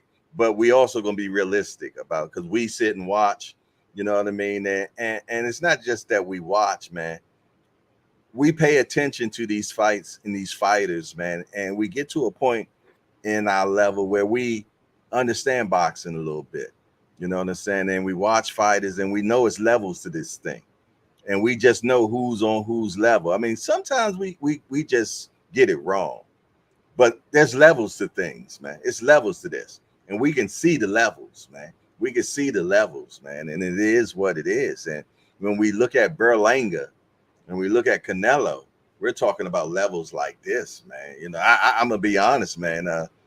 I don't have that much. What word am I looking for? Well, whatever word you're looking for, I agree with you, and I'm right there with you. I'm right there with you, because I remember watching that damn fight with what's my guy's name? Steve Rose, that Berlanga had with that dude. That was the when first he bought the guy. No, that's not when he bit the guy. That's not when he bit the guy. Who did he bite? I can't even remember now. I can't remember the dude's name. Yeah. But that was the fight that I think started off that decision streak. Like, there's nothing wrong with going to decision whatsoever. Yeah. Absolutely nothing wrong. Of course, no. Of course, a knockout is the ultimate way to win, the most decisive and most definitive way to win. Yeah, but he was being fed when he was getting all those knockouts. Exactly. So then once we seen where there was just even the most incremental or marginal level up in competition, that's when he started looking extraordinary, not extraordinary, but extraordinary. Where you're thinking he's supposed to just walk over an older guy who's in his mid 30s, like Steve Rose. This dude, Steve Rose, is 36, 37 years old. You thinking Berlanga's supposed to just knock him out. He's supposed to be another victim. But Steve Rose was in there giving the young man a boxing lesson. And then he went like 5 straight fights where it was like that. Where you got him against I don't even know if you wouldn't even want to call these guys gatekeepers, but maybe even journeymen that, like, you know, some people like to say. Yeah. And this guy couldn't do anything with them because he couldn't figure out a way to deliver the power. I think Berlanga's got power. He's got the talent, but I don't know if he's got the setup. Yeah. And can't get to it. Exactly. Can't get to it. Can't get to it. Because after a certain point, you're dealing with guys that have been in there with other guys who had power. So it's like, all right, power alone is not enough. You got to figure out a way to hit me. Yeah, yeah. And I'm going to tell you, man, guys that are boxers, they love pressure fighters. People don't understand that, man. They love the pressure fighters, man, because they're easier to pick off, man. You know what I mean? They're easier to turn. You know what I'm saying? So, you know, they love those type of fighters all the time. And you know, and it's always a good sale. But 9 times out of 10, they always end up the same way, man. You know, that they get picked off, man. And you know, and I always bring my guy up, my favorite fighter, Floyd Mayweather. You did. He showed us time and time and time again, every time they put him in there with a guy that was just a straight brawler, how Floyd just picked him off, man. You know, I got one scare. That was the Madonna first fight, man. You did. That was scared me a lot. I ain't gonna lie. Madonna came in like Smoking Joe, man, and he shut the whole arena. I mean, you could have heard a mouse pissing on cotton that day, man, because that arena got so quiet, man. And then when they panned and showed all his family and friends around ringside and everything, man, it was a look of bewilderment and scare, like they were looking at their money train about to go down, man. But Floyd, what I love about him, he stays poised at all times, man. I've never seen him in the ring get what word am I looking for? Would I say emotional? Rattled. Yeah, rattled. Perfect. I've He's never seen him unflappable. paddle. Even remember when the brawl broke out against his team and Zab John Judah's Gotti. team? Oh, No, Zab Zab Judah. Judah. Yeah. It went crazy. It was pandemonium. Floyd went to the opposite corner and sat like this and watched everybody else do it. It was not pulled into the shenanigans at all, because he knew that that's what he's supposed to do. Because in actuality, that fight supposed to have been disqualified for corner people going into the ring, but that never happened. You know what I mean? When Roger ran up in that ring, that's supposed to have been it right there. You know what I'm saying? But you know, they would have really messed up the money if they did that. You know what I mean? So Like that but Darrell yeah, situation. Remember that? With Darrell's uncle bow, ran up in the bow, wee. He ate them joints though. He ate them, didn't he? ring. Look, he didn't even fire back. Two-piece that dude. Ran up in there, two-pieced him. But Yeah, the thing with Maidana is this. he didn't buckle though. And those No. were ball fists, man. He didn't buckle. Maidana's not the typical pressure fighter though, because I always say pressure fighters are built different, man. You got some guys that just walk forward and they just throw punches. Then you got some other guys where even if their technique isn't pristine or very, very Madonna had that punch coming from up here though, that you yeah. don't see. It's not a regular punch that you look for. You know what I mean? So he was catching Floyd with that joint, man. Yeah, a little overhand. There was the overcut. You got the undercut, and that was the over. But he wasn't a what's the name? He wasn't a dummy. He got a nasty looking style stylistically, like the way he throws his punches. Technically, it's not pretty, but the application is intelligent. And the nasty engine. That engine was sick. Remember? He was throwing 100 punches around. His brother can box too, man. Yeah, Fabio. Yo, I was watching that fight that he had with Barrios a couple months back. He can box. Only thing with him is he just didn't let his hands go enough. I felt like he was just moving a little bit too much. Yeah, but his movement was really good. Yeah, but if he had his brother tenacity, he could be amazing, man. Yeah. Oh yeah, and he got some good power too. Just don't let his hands go enough. Yeah, the tenacity ain't there. Yeah, you need that. But I think he's more accurate than his brother though. Like his technique is better. He's a little bit more. He's the little brother, right? Yeah. Yeah, the little brothers normally dial in more. You know what I'm saying? I'd watch my kids, man, and my youngest son, it seemed like he took a piece from everybody, man, and made himself. You know what I'm saying? So yeah, some little ones, man. But yeah, man. Another thing that I liked about Madonna, man, not just the engine, man, but he didn't let Floyd get in his head. You know what I mean? Floyd normally gets you before you even get in the ring. You know what I'm saying? Madonna wasn't having none of that. And he had the most nastiest tattoo I've ever seen, man, come in the ring, man. Man, the gun in the holster, man. Yo, that was gangster and intelligent thinking right there, man. Like he basically said, I'm staying strapped. You know what I'm saying? I love that tattoo he has, man. Yeah, so man. Them dudes from Argentina and what's the name? They be strong as hell though for no reason. Them guys from Argentina and what's that other place? Venezuela. I think it's something in the. I think it's something. That's what I was about to say, but I forgot. And I'm thinking it's something in the meat, man. Because all them guys punch. All them guys punching, man. Everybody from Argentina is punching.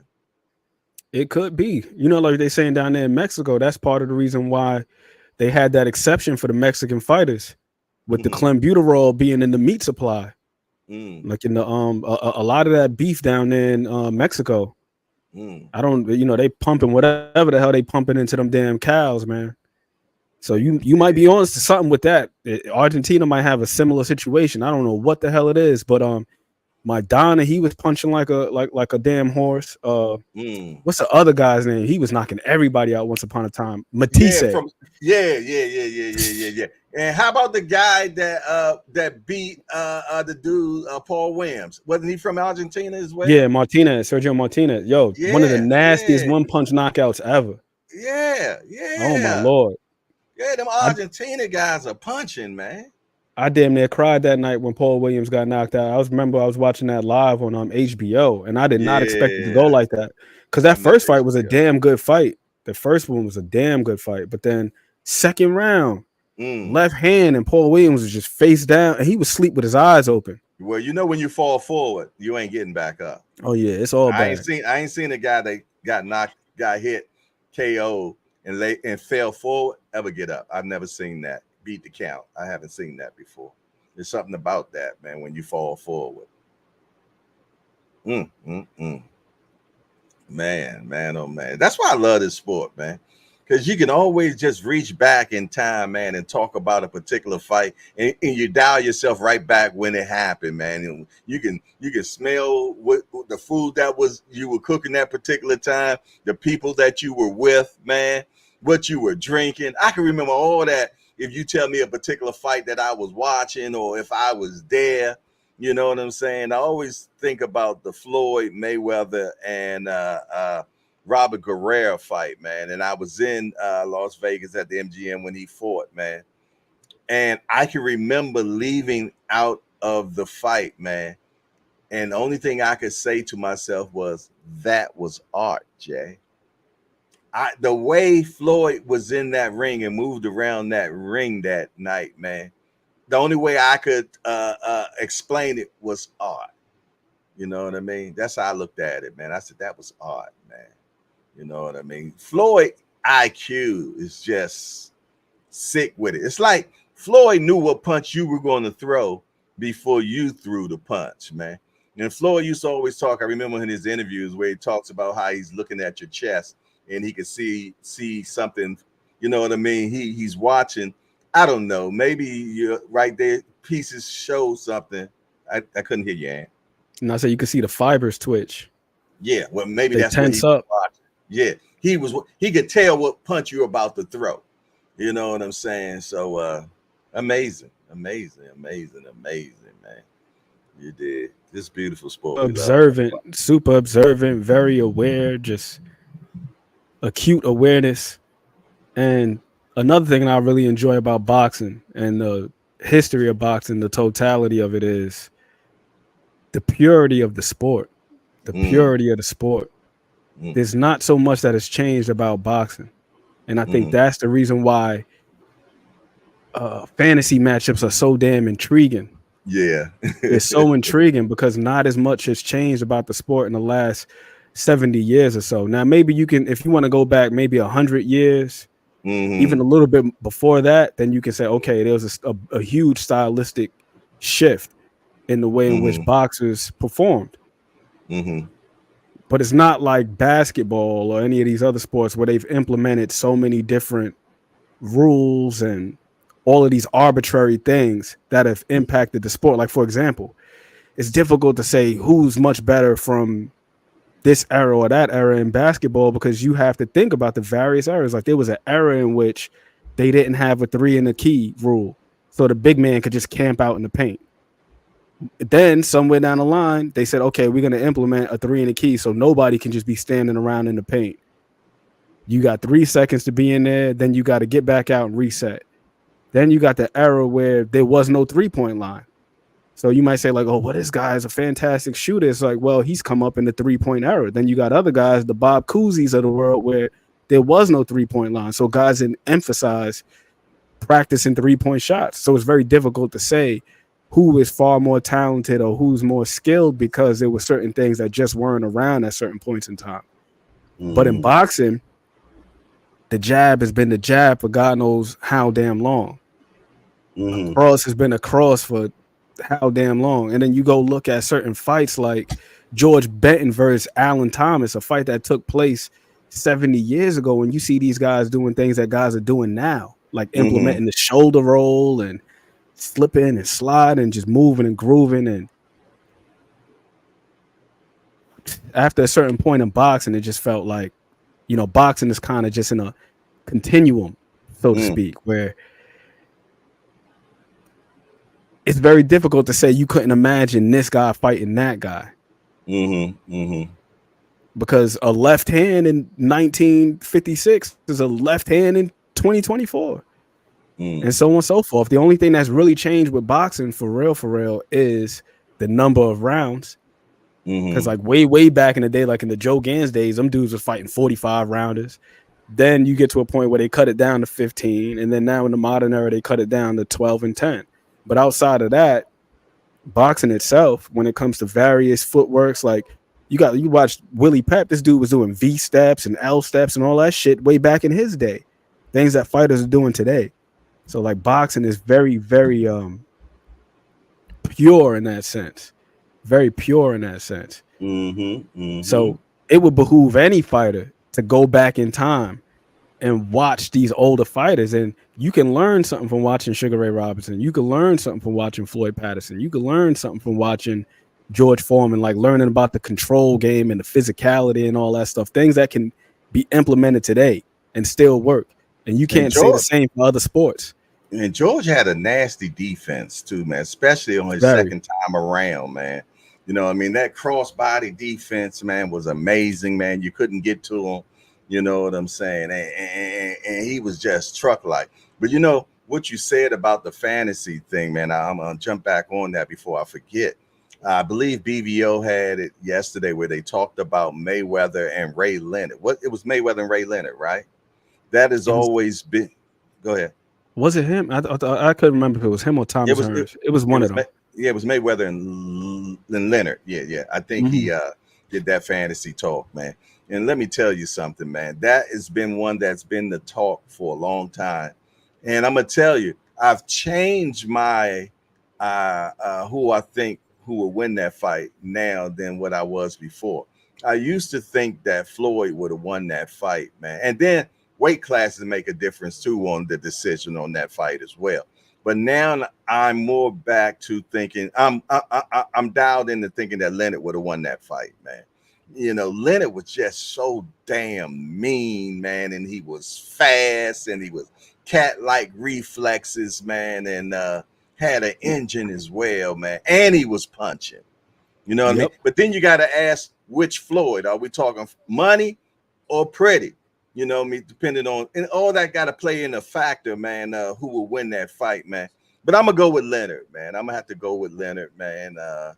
Maybe I might be a tad biased. No, I wouldn't even say I'm a tad biased because he comes from my era, because I used to say Floyd.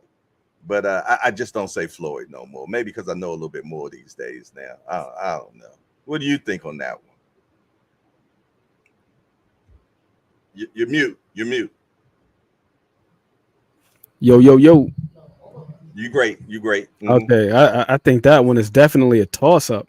Because I think it depends on how they fight stylistically. That's the thing. Because both of those guys are so damn multi-dimensional.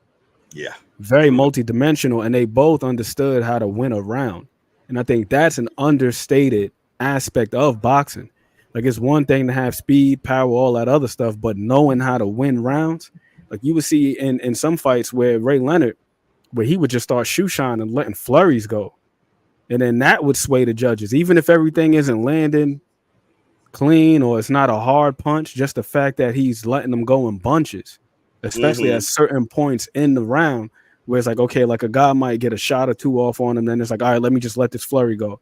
Or when he hears the clapper, it's 10 seconds left on the clock, you hear the clap, then he start letting his hands go. And like how he did with Hagler. Like, and then that's the last thing the judges see. That's the last impression that's made. You know, so now he's making an imprint.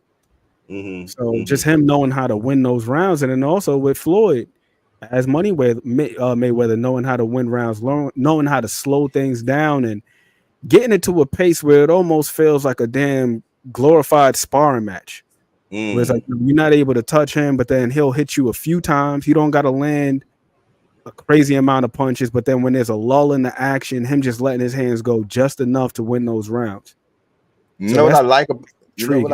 Know what I like about what you just said? Because they both was calculating like that. Because I can remember an interview where Floyd talks about how he counts in the ring. Now, to hear that, that's heavy. He says that he's counting the punches. So if you hit Floyd with 3, he's going to make sure that he gets 6 off on you.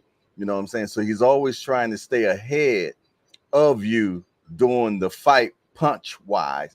And Keith Thurman had adapted that. You know what I'm saying? Counting in the ring. You know what I'm saying? So yeah, and then we go back to Ray when he fought Hagler. He won that fight, I believe, off of intelligence. He was doing the things that, like you said, was getting the judges' eyes. You know what I'm saying? He was he's hitting and waiting for the clappers and throwing a shoe shine. If y'all know what the shoe shine is, that's back in the day. We know, you know what I mean? Where he might throw a 9 or 10 piece. You know what I'm saying? And I think Ray was the king of the combos, man. You know, not too many people like throwing those combos like that, man, because they know that they're going to get hit in between, man. You know what I mean? So I love that guy. You know what? I'm going to watch some Ray tonight, man. I'm going to watch some Ray today, man. You're muted. You're muted. That's what makes it so difficult for me to pick a winner in that fight. It's just because of the approach from both guys knowing how to be calculated, both guys knowing when to press the action, both guys knowing when to disengage. It's like, damn, it's like, how the hell do you pick in that fight? How the hell do you pick in that fight, man? Yeah, it's tough. But I would have loved to seen it, you know. But then people will say this, well, Jay, you know, he fought his daddy. You know, Ray fought Floyd's daddy. Okay. Floyd Sr. is not Floyd Jr. I apologize. No, definitely not. And Floyd Sr. was no slouch, but to recall something that you mentioned earlier in the conversation, Floyd, he picked up certain things by proxy, by being around his dad, being around both his uncles, Roger and Jeff. So he was the amalgam, the mixture of all of those guys. And then also other pros that he had been in the ring with and sparring. So he picked up a little bit from everybody. I need proxy and amalgam. I think amalgam is, I guess you said, it's the mixture of the. It's a mixture. It's a hodgepodge. Some things, you know, they coming together, coagulating. So I know those few words. Proxy. I've seen proxy many a time, but what does it mean?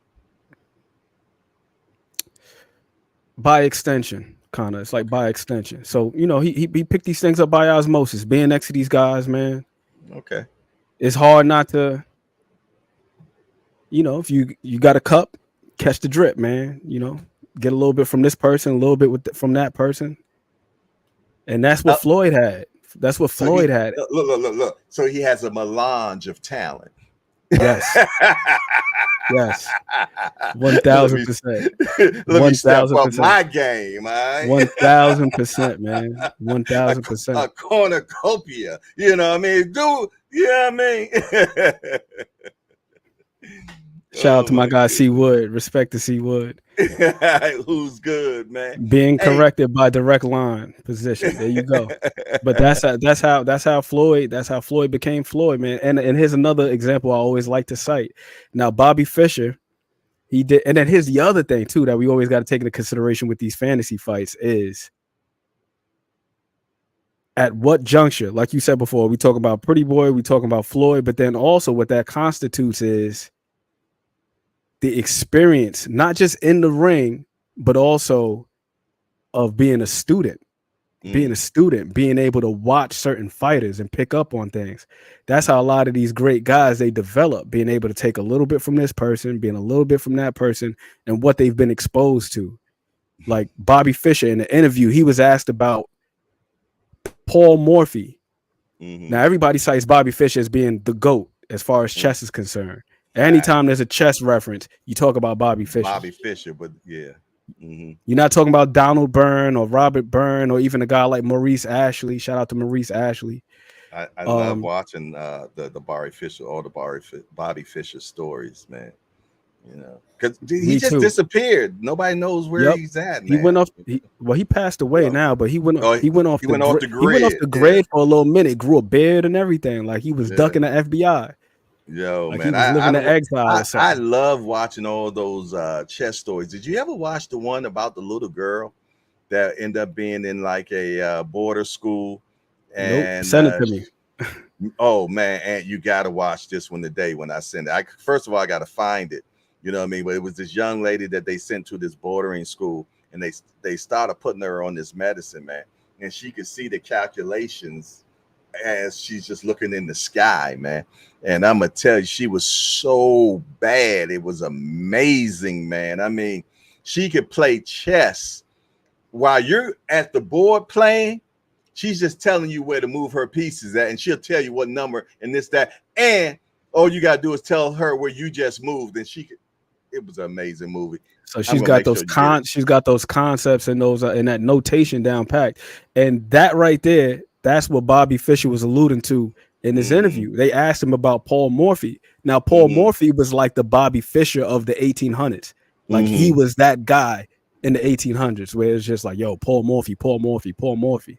So an interviewer asked him, he said, how do you think you would have fared against Paul Morphy? And he says, I would have beat him. Not because I'm more talented, not because I've got greater intellect, but I've been exposed to more chess than he has. You got to think this guy died in the 1800s, early 1900s. Right. And I'm not born into the 1940s. So I've seen all of his games. I've seen all of his games. I've seen all of his games. Right. So you got to think about that. So you got to look at and bring that Floyd back to Floyd. When he steps into his prime, just think about all of the fighters, not only the experience that he's had with his dad and his uncles learning from them, but all of the film that he's watched over the years, all of the various fighters. So now it's like, yo, he's been exposed to Ali, been exposed to Joe Frazier, been exposed to Willie Pett, been exposed to Sugar Ray Robinson, been exposed to Ray Leonard, been exposed to Thomas Hearns, been exposed to James Toney, and all these fighters. Pernell Whitaker, he's got to see all of these guys and take little bits and pieces from everything. You're arguing a hell of a case now. God damn. And then you combine that with his physical attributes, with the speed, with the accuracy, the hand-eye coordination, the reflexes, and all that other stuff, and his technical ability. Just the fact that he's been exposed to all those things. Like when you look at Mike Tyson, one of the things that made Mike Tyson extremely good was not just the fact that Cus had him training physically, he had him training mentally. Like Mike Tyson is a boxing historian. This is a dude that when he was up in the Catskills, he used to sit down and just watch film. When he wasn't training, Cus had him watching film. And that's why, you know, that rant that I'm Jack Dempsey, I'm this one, I'm that one, because he actually watched these guys and he picked up certain things from these guys. Jack Dempsey had this book called Championship Fighting, and he has a technique called the drop step, where he punches and he squares up and he shifts just momentarily out of orthodox to southpaw. And when you see Mike Tyson used to shift a lot early in his career. Like he had that one fight against Don Halpin where he fought southpaw momentarily for like 30, 45 seconds of the round. And that was stuff that he had watched on film from watching Jack Dempsey. So you could only imagine all of the boxing that Floyd has absorbed. Acquired. You know what? Yeah. And I'd be mad that when I hear fighters say, oh, no, I don't watch film. I let my trainer do that. That tells me a lot about you. That tells me a lot about you, man, because I really believe that you should be gleaning all the time when it comes to this sport. You know what I'm saying? And learning all the time. You should become a student of the game. So if you're not watching film, that's letting me know you're not doing everything that you can to make sure that you become a winner in this sport, you know. But listen here, I supposed to be having lunch at 12 o'clock with my best friend. That's in 5 minutes. You know what I'm saying? But the good thing about it is it's 3 minutes from my house. So we're about to go to this restaurant they open up the street from my house. and I ain't never been to yet. So we're gonna go Dope. have lunch there, and it's gonna be a lot of bourbon drinking. So because he loves drinking bourbon, I love drinking bourbon, and we're gonna go eat up some stuff. I think the name of the spot is called Tap One. I think it's a chain. It's called Tap One, something like that. But listen here, man. I love having these conversations with you, Aunt. You know what I mean? I, I like talking boxing with people that know boxing. I can't stand talking with casuals because it drives me crazy, man. You know, because it's limited conversation, man. And when I talk to you, you build into me, man, and I appreciate that, man. And I love that you glean so much information, man, and then so freely want to give it back out, man. You know what I mean? So I salute you on that, my brother, and never stop gleaning, man. Continue on, Stop. and passing this sport down, you know what I mean, to others, man, and keep teaching, my brother. I appreciate you for sure. Appreciate you. Salute you, brother, for sure. Other than that, y'all, I appreciate everybody that rocked out with us this whole time, man. And man, we rocked out from 8 to 12. 8 to 12, man. You know what I mean? And that's a hangout. That's a hangout, man. And that's what we do. We hang out. We talk about this beautiful sport we love called boxing. We talk about a lot of different other things as well, but it always doubles back to boxing. So I thank you all for hanging out, man, and enduring and hanging out with those old fart me and Aunt McQueen, man. You know what I mean? But man, Aunt is a powerhouse, man, and I love talking to him, man, because I love talking boxing, man. I really do. You know what I'm saying? But I like to have somebody I can talk to. You know what I mean? Y'all know normally I'm in here by myself, so you know. So I like that engagement. You know, the chat is just fine, but man, that right there, man, woo wee. Yeah, y'all see when I get the rocking, I'm in church. I get the rocking, I'm in church, man. Yeah. That you heard of the Holy Spirit, but that's that boxing spirit that gets to doing the boogie woogie with inside of me, man. So I love that. But other than that, man, it's been a pleasure with you all, man. I'm gonna get on up the road. I got 3 minutes to meet my brother. Other than that, it's your boy Jay Hawkwell, Hardcore Boxing News. I'm out of here. Make sure y'all check out my guy Cash Sports at 2 o'clock. At 4 o'clock, The Voice. You dig? At 8 o'clock, BVO Boxing. Right now, the rise is not up yet, I don't think. But no matter what, somebody might even slide in that position, man, to make sure that you all are okay. But tomorrow, it's on. Oh, yeah, it's on tomorrow, man. It's going to be wall-to-wall JBTism. So make sure that y'all govern yourselves accordingly. Other than that, it's your boy Jay Hawkwell, Hardcore Boxing News. I'm out of here. Peace. How you turn this damn thing off?